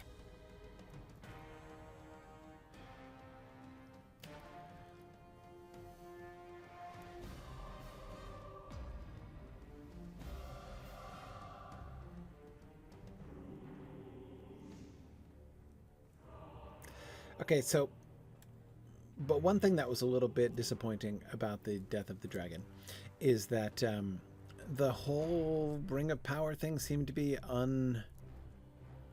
seemed to be left hanging there. Like, did the dragon have the ring? If so, where is it? Do we get it from her corpse? Like, why was Greytooth saying something? Oh, here's the... Is there a page here? There is a page. There is a page back there. Right, okay. I just detected Where it. Kitty is bouncing. Yeah, Oh, I missed this one. gotcha. With the ring drakes imprisoned, only Urya and Vanya remained lost. The Lord of the Nazgul soon revealed that a great worm had survived the breaking of Thengorodrim. Desperate to escape the wrath of the elves in the Elder Days, the worm had sought shelter in the depths of the arid Luin. Okay, so yeah, I don't understand what was meant to happen with the ring. One person needs a, and this is down this weird path. And so, I'll take a moment. Okay, oh, this is down to where we had people throwing themselves in the lava before. So it's a cliff diving day on the Lotus stream, because that's what Jerry was doing earlier. I see.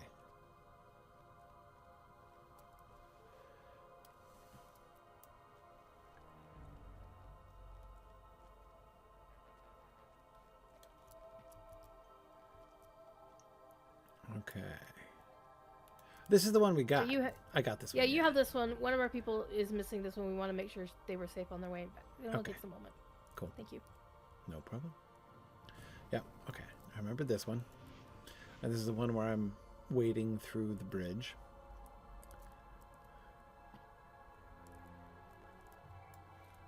Oh, is this the one? Did Tomas miss this one because he got chucked in the lava? Yep. Yeah, that makes sense. So we're asking if it's quicker to all die in the lava and run to number 5, because it's actually probably going to be quicker. Everybody jump! Oh, really? We're going to do the Yep. rapid travel? Yes, we are. Yeah. I missed. Do not die in the lava. If I'd known there wasn't going to be lava down there, I would have, like, Oh, here's the lava. Yee! Corey has run the lava. Found it. Ah! Okay. This is actually kind of funny, because... Hey, I just rezzed right back up here. Oh. Didn't work. Oh, it's okay. Stay up here. Yeah. Well, I just got right back here. Yeah, because the page is actually closer to where we are right now anyway. Hmm.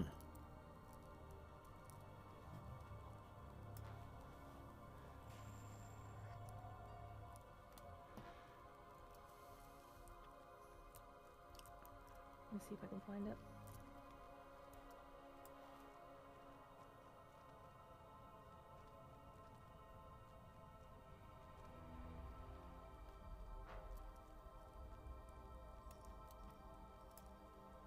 Why did it just bounce me back up to where I jumped off of? That was weird. I don't know. Bumble's bounce? I guess so. Aha, I found it. Ha ha ha. So I've already find where I am. Gotcha. The 5th page. Yes. Indeed, it was dragons that had laid claim to Tinya and Tukya, a fire drake, Thostir, the Complete rank, the deed. and a cold drake, Hrimil Frostheart, had destroyed the dwarf kingdoms of the eastern mountains, and knowingly or not, they swallowed the rings of power as well as the dwarf kings who wielded them. And you can put the one housing deco down at the Kinhouse and listen to the whole thing in order.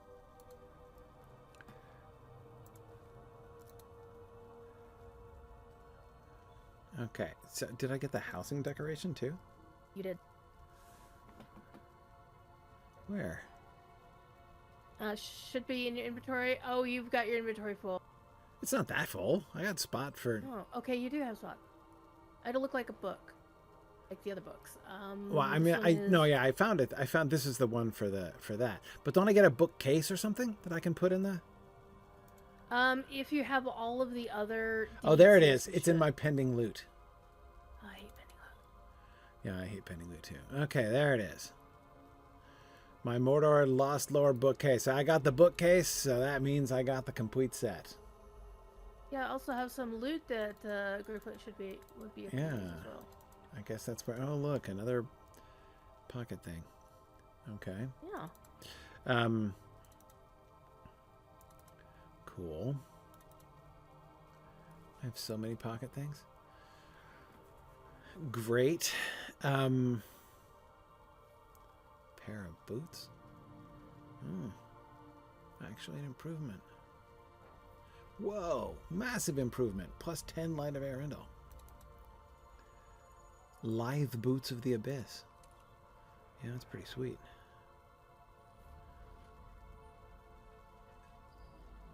Wow, this hat has 12 more light of Arendelle than I currently have.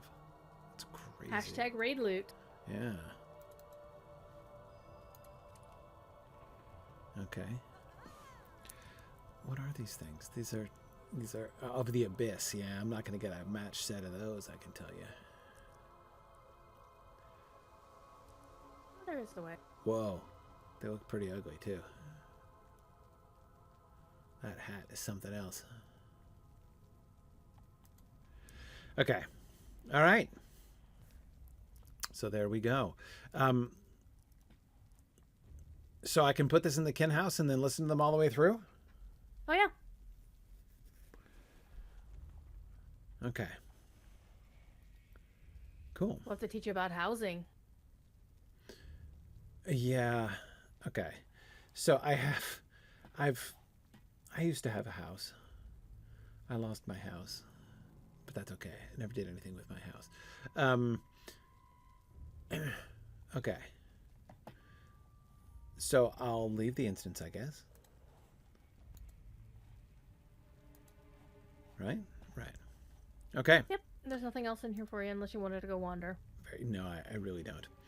Okay, very good. Thank you all. Really appreciate it. Kitty, thanks especially for leading the raid. That was great. Really appreciate everybody who helped. And I'm going to go... Maybe I'll go to the Kinhouse.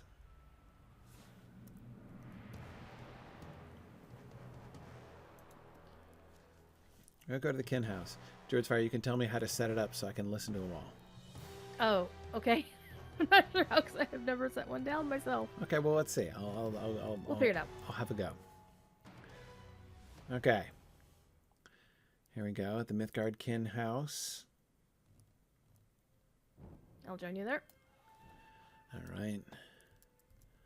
That's right. I gotta go. Like to get actually to the house, I gotta go up the hill, right? Or at least onto the lawn, but yeah.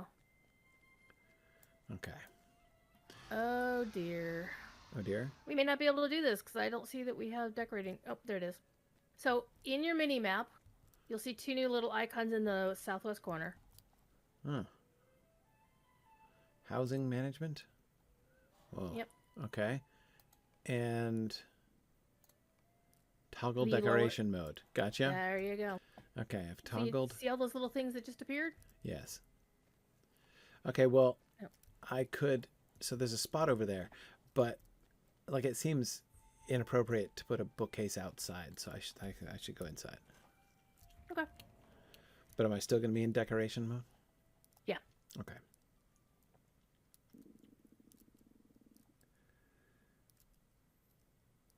Okay.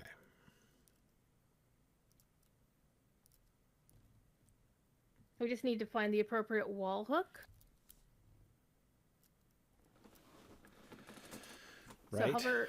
Oop, okay, yep. I'm still in decoration mode for sure. So I want one on ground level theory. Oh, there we go. There we go. There's a spot right here. Okay, and then what do I drop it there?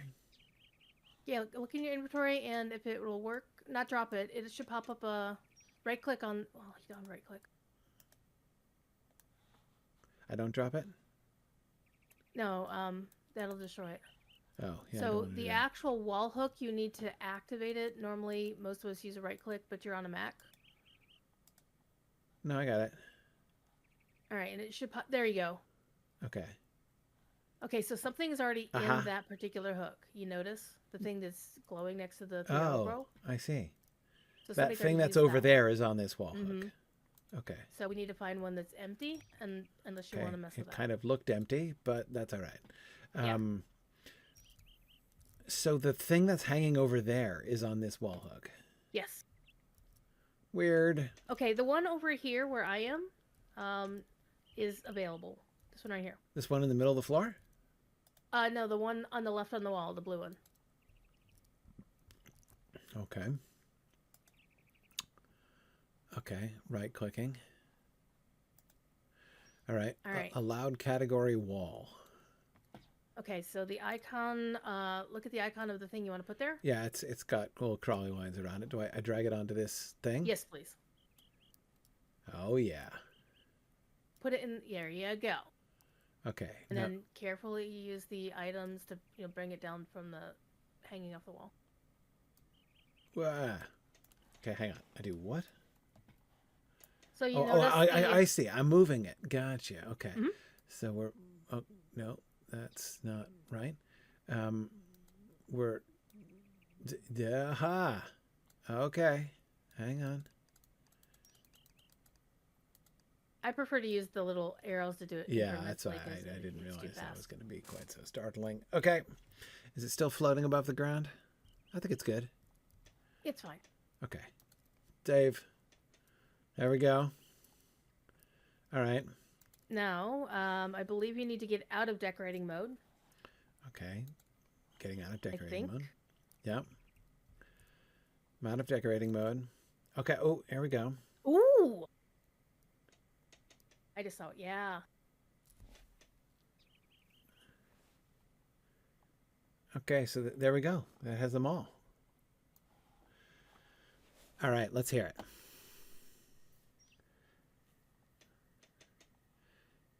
Do we have time to start at the beginning? You got all the time in the world. All right, because, I want to start in the you're- beginning. We believe it was in the Second Age, after Sauron came to Mordor, that he set to work building an army to make war against the kingdoms of men and elves. In the valley of Udun, Sauron ordered great pits delved and forges and furnaces made. Here would be the parade ground of his orcish hordes and the great forge works for their weapons and armor.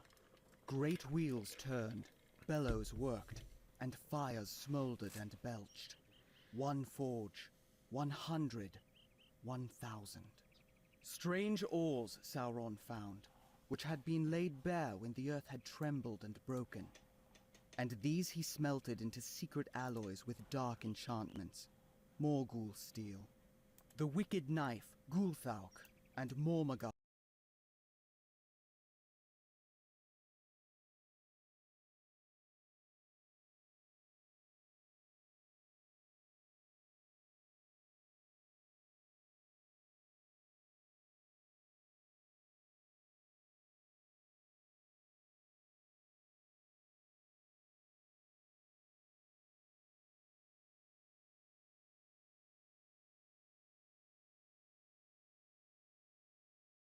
Strife and victory did Isildur return as king and conqueror to the Vale of Udun.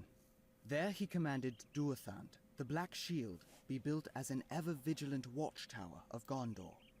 For 16 centuries, the Thandrim, its keepers, dwelt here.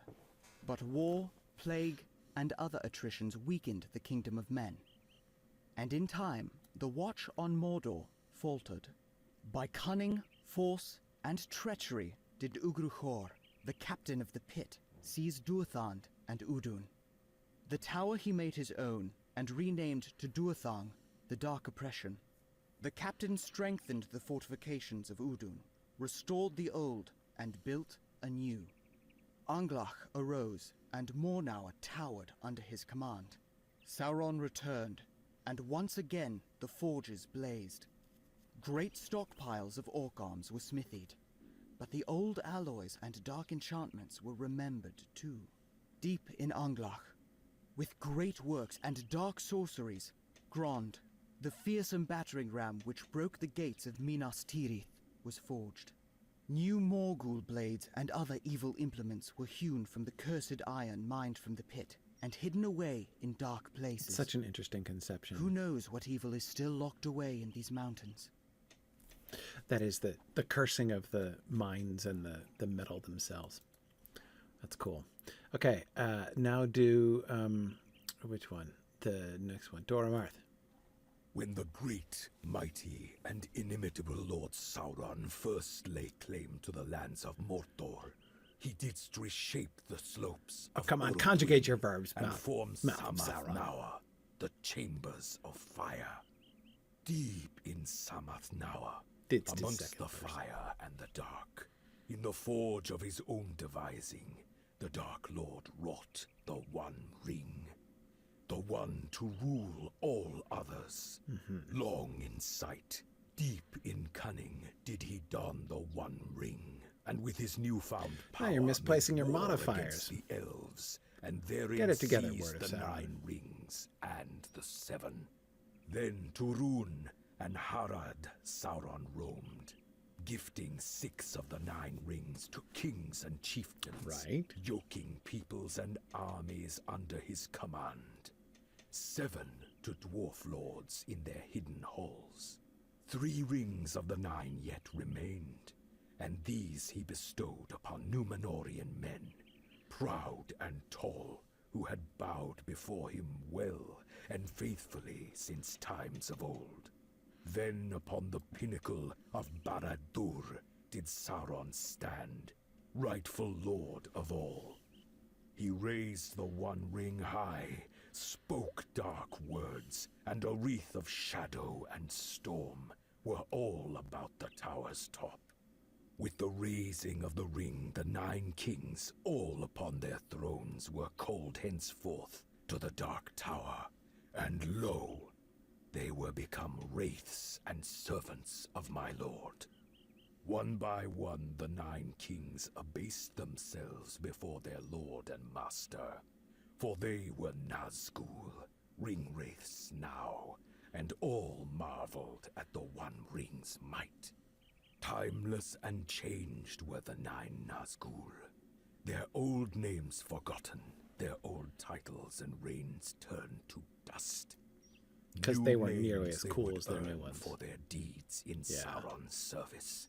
Wait on me. The bane of Rhûn, Right. the woe of Khan, Pretty good. and the cursed rider did the Easterling chieftains Not good. become. Their rings are Sakla, the cruel one, Sure. Adash, the foe-maker, That's pretty and good. Urom, the warmonger, Boy, he really just the grim gets the shaft. Southron, the high sorcerer of Harad, Okay. and the Forsaken Reaver were That's the Southron's good. name. The Forsaken Reaver. Their rings are Juru, the herald of morning, Herald of Morning. Mabas, So the good. Mirth-eater, and Kanto, the pain-giver. Mirth Eater. And the Númenórean kings became the Black Blade of Lebanon, It's pretty good. and the Gloom of Nûn, The best. wielding Sapthan, the Fool Stone, and Nitir, Terror's Sting. The Lord of the Nazgûl, who wields the sorcerous power of the Ring Uri, the Heartstopper, was titled Witch King of Angmar, and justly so. Yeah, which you make sound For pretty Angmar pedestrian quivered in context. under his wrathful gaze. Thus were the Nazgûl, the great Lord Sauron's most powerful servants, made. Each in his own keep in Mordor they dwelled, and in Minas Morgul they gathered, a fell and terrible host. So the Gloom of Nirn is obviously the best, but I have to say the Forsaken Reaver is pretty close. And if his ring is and the Herald of Morning, Mourn, come on, that is genius. Genius. Okay, let's do Lingris. Sauron the Great has granted me his blessing. I am Gurjol. By his blade, I now take the name Rukor the Pale Herald. At my begging, Okay, he but has that name is shared kinda with me lame. his knowledge of The Pale Lindis. Herald.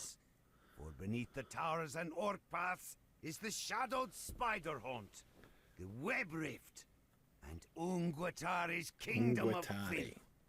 Ungwatari, the last child of Ungoliant.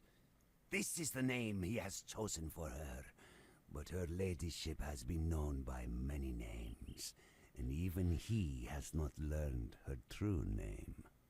To the Alashi of Mordor, she was Torgralisha. To the orcs, she was once Takbolob. But now she is known to most by another name, Shelob. Long before Lord Sauron came to Mordor, and long before the first stone of Barad-dûr was cast, she lived, a creature of evil in the form of a spider. Once she dwelt in the mountains of terror with the nameless horrors of that lost age. But when its peaks were drowned, Shelob alone escaped the ruin that consumed the rest of Ungoliant's children. When first she fled from Beleriand, Shelob came to the Greenwood. It was there she spawned the first of her vile children, and together they devoured it from within. In time, she became as Ungoliant, and her hunger grew insatiable. She spawned numberless spiders and crawling terrors, both to serve her and to feed her. It was then she came to the Mountains of Shadow, and upon its dark peaks and within its cavernous depths, she felt a grim familiarity. Thus, it is there she has made her home ever since. Centuries later, when at last Lord Sauron came to Mordor, he knew at once that something terrible and powerful lurked in the Mountains of Shadow.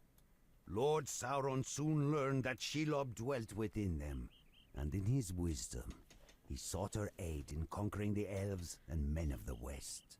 Driven only by Sought her aid. hunger, It's really interesting how they Shelob characterize that. desired neither an alliance nor conquest, and to Lord Sauron's amusement, she chased him from her lair in the mountains. After That's returning to Barad-dûr, Interesting. So they are Lord really Sauron inflating Shelob. considered destroying her, but he soon realized Shelob and her viciousness might still serve him, wittingly or not. Indeed, through his wisdom, she became the guardian of the western pass into Mordor.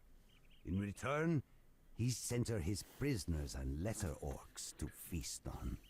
Thus, as Lord Sauron tells it, Shelob As Lord became Sauron tells it. his See, there you cat. go. It's another one of So, those examples. She kept Mordor free of its foes for many years, all for the price of a few orcish sacrifices and a supply of curious or unwary travelers. In the year that Hlyrith unleashed the Great Plague, the orcs of Cirith Ungol sought to expand the Great Tower's tunnels, and they foolishly delved into her lair. In Shelob's wrath, her children flooded the passages beneath the tower, killing all they encountered. However, she relented before her children reached the cellars of Cirith Ungol, a mercy later repaid in sacrifices by orcs seeking safe passage. As Lord Sauron reminds me, Shelob serves no whims but her own. At times, a single orc can sate her hunger, but when she desires it, she will devour a company of orcs and betray their foolish trust in that imagined bargain. Indeed, woe be the day when Shelob's hunger grows too great. For when at last she comes before Lord Sauron, he shall destroy her utterly.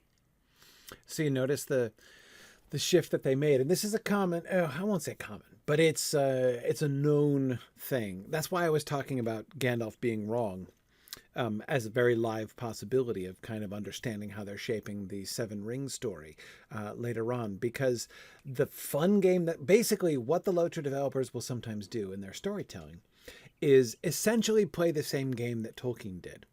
They'll use his frame.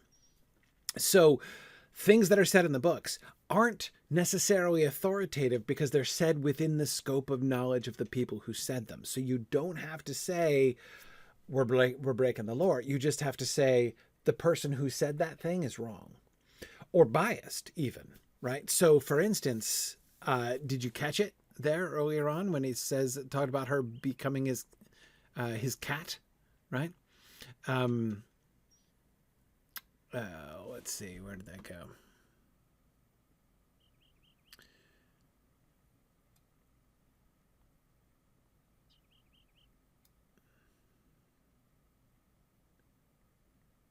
Oh, there it is. Yes. He sent her as prisoners. Thus, as Lord Sauron tells it, Shelob became his cat. So there's that reference, right? Which characterizes him as just being amused by her. And he doesn't bother driving her out because she's useful. And so he keeps her like a pet. So that moment in the book is characterized in that way. Now, it's the narrator speaking mind in The Lord of the Rings. It's the narrator who tells us this. But like, where does that information come from? Again, within the framing of Tolkien's story, there is no omniscient narrator just telling us stuff. So that's Frodo and Sam. And they are getting their lore where? Presumably from Gondor, right before they left. They learn more about who Shelob was. And where did the Gondorians get their lore? Presumably from what, like prisoners or orcs, right? In ancient days. So in other words, so that story about that's the version of the story of Shelob that characterizes her as much lesser than Sauron and kind of tolerated as a pet, is according to this account, which of course is itself a biased account, right? But within the frame of this story, he's saying that's what Sauron said. But is it exactly true? Now, he does say at the very end that Sauron can take her, right? And when it comes to a confrontation between the two of them, Sauron would win. But that's the characterization of her as a pet isn't, totally fair. That I think that's a brilliant way to approach it. Very much within the concept of how Tolkien did things. All right, let's do Talatha Rui. Word is we move out tomorrow. Lugbo has wants more citadels built to refortify the southern plain, now that the hateful men of Gondor are swept out. Me and my boys are taking orders from that Uradani stone maiden. Right.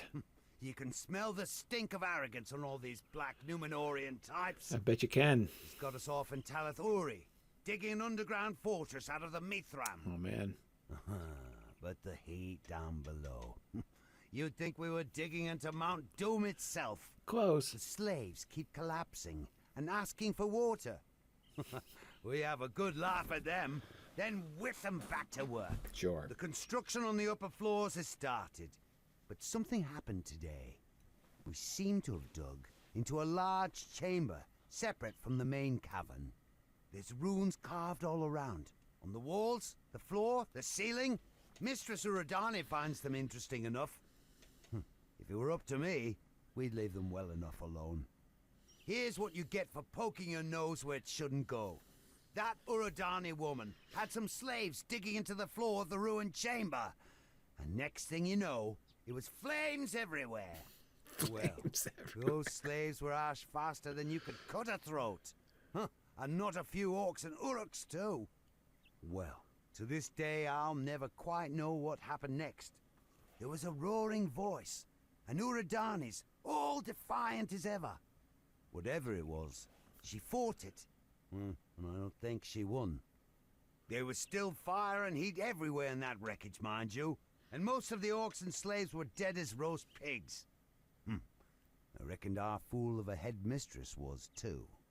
So imagine my surprise when at last I thought I'd found my way out of all the flames and debris, and there Uradani was. She was Uradani and not Uradani. I can't find a plainer way to say it. She was wreathed in flame. No, she was made of flame. And when she bade me halt, I sure as well did it. We serve a new lord now, that's what she told me. And we must be suited to the task. That's when I felt the searing heat rip through me, like so many jagged burning blades. Gas high! That's what we've become. Me and the boys left living after all the fire and falling stone. We are strong. Stronger than we've ever been. With arms and bones of flame. Strength and fire aside, we Gash High and Lady Uradani are still at it, if you can believe it. Building the citadel of Nargroth. The work's nearly done. And strangest of all, we still serve the Eye. Or at least that's what our new master says. All commands come down from him to Uradani. Nah! Orders are orders.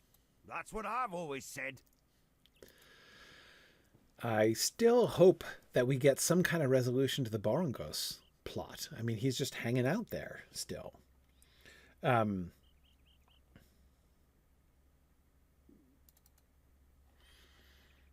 Yeah.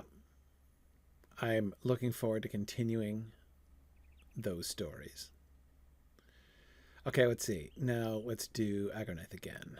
Then we'll do the 3 new ones. Sing, sisters of Lyrith the Stained, maker of pestilence and poison, mother of our brood, loyal above all others. Mother to of the all brood Dark who Lord. doesn't have any children. In the distant You must be depths of insulted time by that. before us, before Mordor, memory whispers of her first poisons, concocted she in predates service Sauron? to Sauron, laying low rivals and foes. Over centuries and ages, Lyrith served and stayed true. And in reward for this, Sauron built among the trees of the Broken Vale, Saragost, the Blood Fort. Sing praise to the Lady of Blight, O my sisters, and tell when the Dark Lord bade her brew up dread diseases to lay low whole kingdoms and armed hosts. Our Lady Lyrith toiled in Saragost and wandered the woods of the Broken Vale, sowing plagues and reaping miasmas, Love that. pestilences, and deadly venoms. Slowly, wondrously, the land changed. Wondrously is a lovely Trees touch. blistered and wept. Streams ran dark and then red. New things limped and anguished there. Broken Vale no more. It was Argarnaith, the bloody gore. And then, at long last, sisters, Our Lady found it. The affliction the Dark Lord had asked of her. Waster of kingdoms, bane of armies, the Great Plague. To the vast vat Lyrith called her bats, sleek of pelt and dark as night.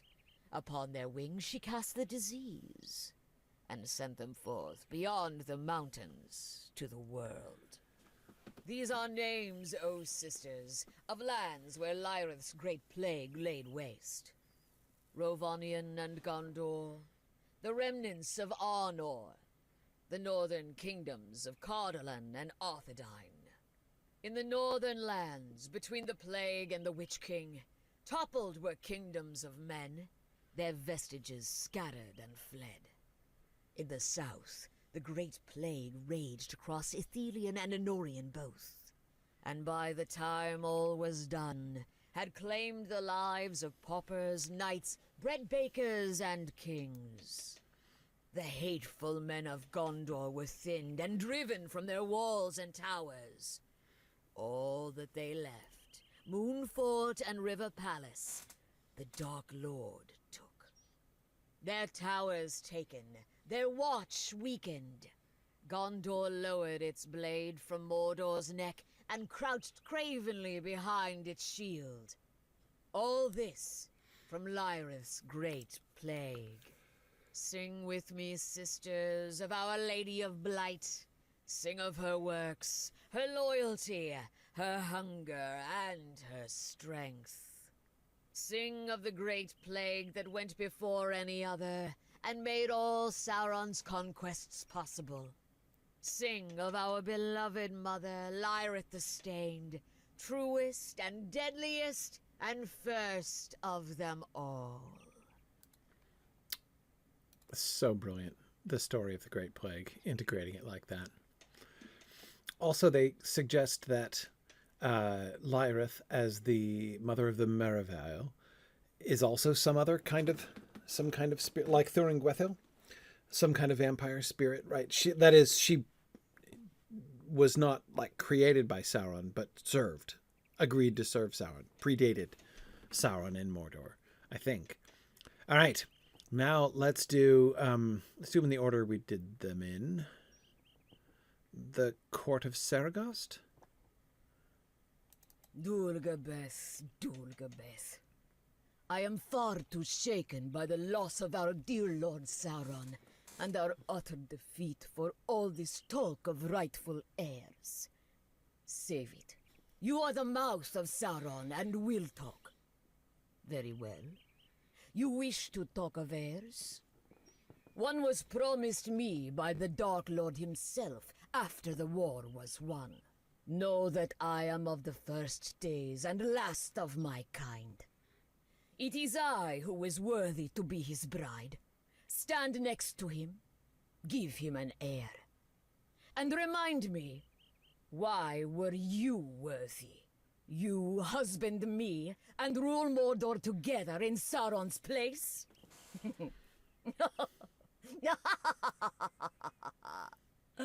Oh, forgive me, Dulgabeth. I was over hasty and in my grief and loss, cruel. Be my consort and king. Together we shall conquer and rule. Banners of the White Tree crawl all over Gorgoroth. If you are so worthy of the throne, do something about it while I arrange the meeting of our peers. Yes. Once again, I insist we stand before what remains of the Dark Lord's lieutenants and sanctify our troth. Or would you have them band together and war against us? Welcome to Saragost, O Black World, mouth of Sauron, red and scarred of face, simpering, wretched fool! Did you really think I would wed the likes of you? You, who failed in battle, who failed in strategy, in diplomacy, in foresight, in all but vainglorious strutting. I have you now, Dulgabeth. He succeeded in Right vainglorious where strutting. you belong. You have your wish, Dulgabeth, my dear. You will rule Mordor with me. Not by my side, it is true, but at my heel. Okay, so let's see. I got Dormarth Lingras, Talath Uruwi, Udun. There's the Abyss. Let's do the Prisons of Narbonne next. Before the mountain raged, I was called Thraknul. Right. I was the warden of Nyaband, the greatest of Lord Sauron's prisons. By his command I devised pains and torments unequaled in any of the ages of the world. Before the mountain raged, I was the master of all that transpired within the iron walls of the Direhold. I was the greatest of the Dark Lord's torturers. But on the day the mountain was rent asunder and its fires cascaded, when the iron walls of the Nyaband became not just a prison, but an oven, when the screams of the roasting doomed filled the air, I beheld that savage masterwork and knew that Sauron, even in death and ruin, was truly the master. Interesting. I have much to learn if I am to become Shach Thraknul and surpass the Dark Lord in the arts of pain. I need some new captives. Interesting. He did say the Nyrbond, but you know, maybe it's affectionate. Interesting. The eruption of Barad-dûr is what convinced him that Sauron, even in death and ruin, was truly the master. Huh. Sure, I'm following him there. All right, and now, Abyss of Mordath. 7 years, a mere 7 years, and I heard the truth in Sauron's words. Gil-galad had left me to die, and Sauron in his kindness wrought for me a new form and granted me a place among his greatest servants. 7 years, and he was defeated. but he will return. Long after Sauron's fall, the Lord of the Nazgul decreed that it was his will to gather the 7 rings to Mordor. Sinya and Tauria had been wrested from the unworthy fingers of dwarf got the kings 2 in the already. east. But none in Mordor, not even the Nazgul, dared to seek the Ring of Durin, Anya. Right, that 4 would of come the later. 7 remained lost and hidden in the dwarf kingdoms of Middle-earth. Right. And so it was that the Lord of the Nazgul ordered one of the Gurzul, the Weeping Warrior, to find them. So these are the ones the To dragon east, consumed. the Nazgul had spied the dwarf kingdoms in possession of the rings Tinia and Tulkia left in ruin. But they ventured no nearer, for they sensed an ancient, terrible power lurking within each of the dwarves' broken halls. Sure. Indeed, it was dragons that had laid claim to Tinia and Tulkia. A fire drake, Thostir, the rank, and a cold drake, Hrimil Frostheart, had destroyed the dwarf kingdoms of the eastern mountains, and knowingly or not, they swallowed the rings of power as So they're well taken as the consumed dwarf quite kings who literally there. wielded them. As Sauron had willed it, the rings could not be unmade by dragonfire. There it is. Thostir and Hrimil were soon subdued, and the Weeping Warrior dragged them beyond the Leithanon into the deepest dungeons of the Mordath. Thus, Tinia and Tulkia were returned to Mordor. With the ring drakes imprisoned, only Urya and Vanya remained lost. The Lord of the Nazgul soon revealed that a great worm had survived the breaking of Thengorodrim. Desperate to escape the wrath of the elves in the Elder Days, the worm had sought shelter in the depths of the Arid Luin. Long had the great worm remained hidden in the Arid Luin. Indeed, long enough to be forgotten. But as the hordes of those wielding Urya and Vanya grew, so too did his greed. Heedless of all peril, the worm sacked the dwarf kingdoms and devoured the last of the 7. And so the Lord of the Nazgul granted the Weeping Warrior the dwarf ring Sindya to draw the worm from the Arid Luin. Powerless to resist his greed, the great worm followed the Weeping Warrior into the east. When at last the worm tired in his pursuit, he fell broken before the Eiffel Duath. Thus the great worm was cast into Glurnach, the pit of greed. For countless years the Weeping Warrior brought his greatest tortures upon each of the ring drakes. But none yielded the rings. Neither death nor mercy shall be granted to them. Not before they surrender the rings of power. And thus it had been. The slaves of the Mordath mined the Ered Lithwi, and stone by stone, Barad-dûr shall be rebuilt. When Sauron the Great at last returns, he shall know his servants did not forsake the Lord of the Rings. Huh. Interesting. So, basically, you see what they're doing is they're having it both ways. They're enabling Sauron to recover all 7 of the dwarf rings, while 4 of them the dragons have consumed. And so in this case, they're taking the consumed literally. And so apparently when dragons consume rings of power, they don't poop them out, but somehow, retain them? Maybe that's what the appendix is for. In dragons, it serves as a holding pouch for the rings of power. That makes a certain amount of sense. And that's why the appendix gets infected sometimes and has to be removed. So it's like a spiritual appendectomy to remove the ring of dragon from. Yeah, Phil, it said it was stuck on his tooth, but it was lying. I checked. It was lying. He was just trying to get the king to come closer so she could bite him.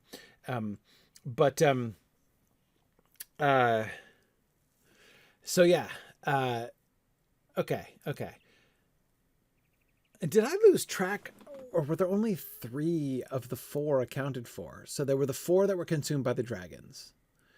And the dragons had laid claim to Tinia and Tulkia, which were 2 of the rings, by Throstir and Hrimil, and they get hauled in. So we're checking them off. So with those ring drakes imprisoned, Uria and Vanya remained lost. The Lord of the Nazgul. A great worm had survived the breaking of Thangarodrim. It had sought. Okay, so that we've got this one singular great worm. That's the one that we just defeated, right? I'm assuming. Remained hidden in the Erd Lewin.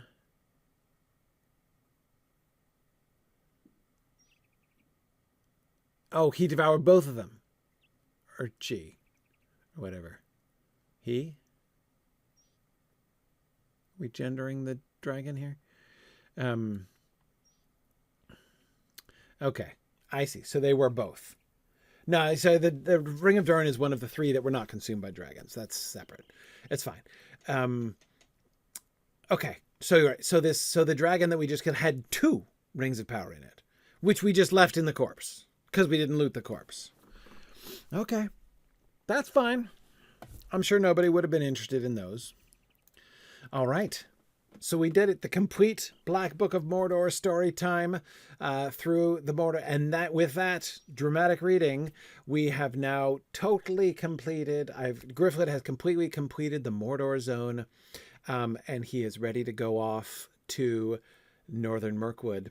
However, before he does that, he needs to he's going to do the Hobbit Alliance quests. So that's what I'm going to do next time. Next time, I will sit down and I will do the Hobbit Alliance quests, and I'll figure out how to pick that up, and then we'll work on that. I don't really have any idea what I'm doing there, but I've got all this stuff. I'm good. I've got all this stuff. So I've claimed all these things to be claimed. Like 24 things I've claimed. I don't even know what that means. And I did chapter 1, I think. But I have like 5 more chapters to do. So next time, I'm going to do the Hobbit quests and then see what comes of that. And then once I've done the Hobbit Alliance quests, then I'm going to go up to Northern Mirkwood. All right. Very good. Thank you, everybody. Thanks for joining me today. Thanks again very much. Druid's Fire, thank you for organizing the raid. That was really helpful. Thank you, Kitty, for leading our raid, and for everyone else who participated in it. That was great. You enabled me to go through and finish all of the stories, which is what I wanted to do, and I'm looking forward to doing now. I remember when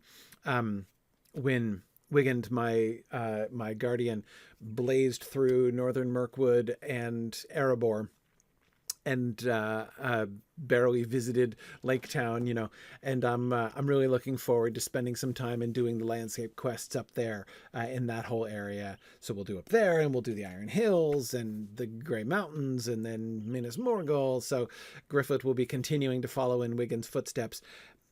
Just to mention that again, tomorrow, starting noon Eastern time, I'm going to be doing a marathon stream on Signum University's Twitch channel, twitch.tv/SignumU. I'm going to be doing that from noon through, I don't know, midnight at least, Eastern time. And I'm going to be doing Gundabad. I'm going to be starting Gundabad. I've never played Gundabad, so if you want to see me discover Gundabad and its storyline for the very first time, I know nothing about it, so I'm really excited to see what they do with that. My Wigand marathons are always fun because that's me experiencing story for completely the first time. A lot of these side quests and everything that Gryfflet does, I'm unfamiliar with, but I've already done the epic, so I know the basic trajectory of things. Wigand is when I'm discovering things from scratch and getting story that I know nothing at all about. So anyway, thank you guys for joining me today. Welcome to join me tomorrow. This is part of Signum University's fall fundraising campaign is why I'm doing the marathon tomorrow. But you can join me at noon. There will be giveaways and prizes throughout the day, both some Lotro points that I'm going to be giving out, as well as some Signum University prizes as well. So you can join me for giveaways and prizes and fun throughout the day as I explore Lotro's story that I've never seen before and discover Gundabad. So that's tomorrow starting at noon. Thanks, everybody, and stay tuned for Druid's Fire, and I will see you guys soon. Bye now. Thanks for joining in on my rambles around Standing Stone's brilliant digital adaptation of Tolkien's world. If you enjoy these adventures, please consider supporting this and other entertaining educational programming by donating at signumuniversity.org/fund.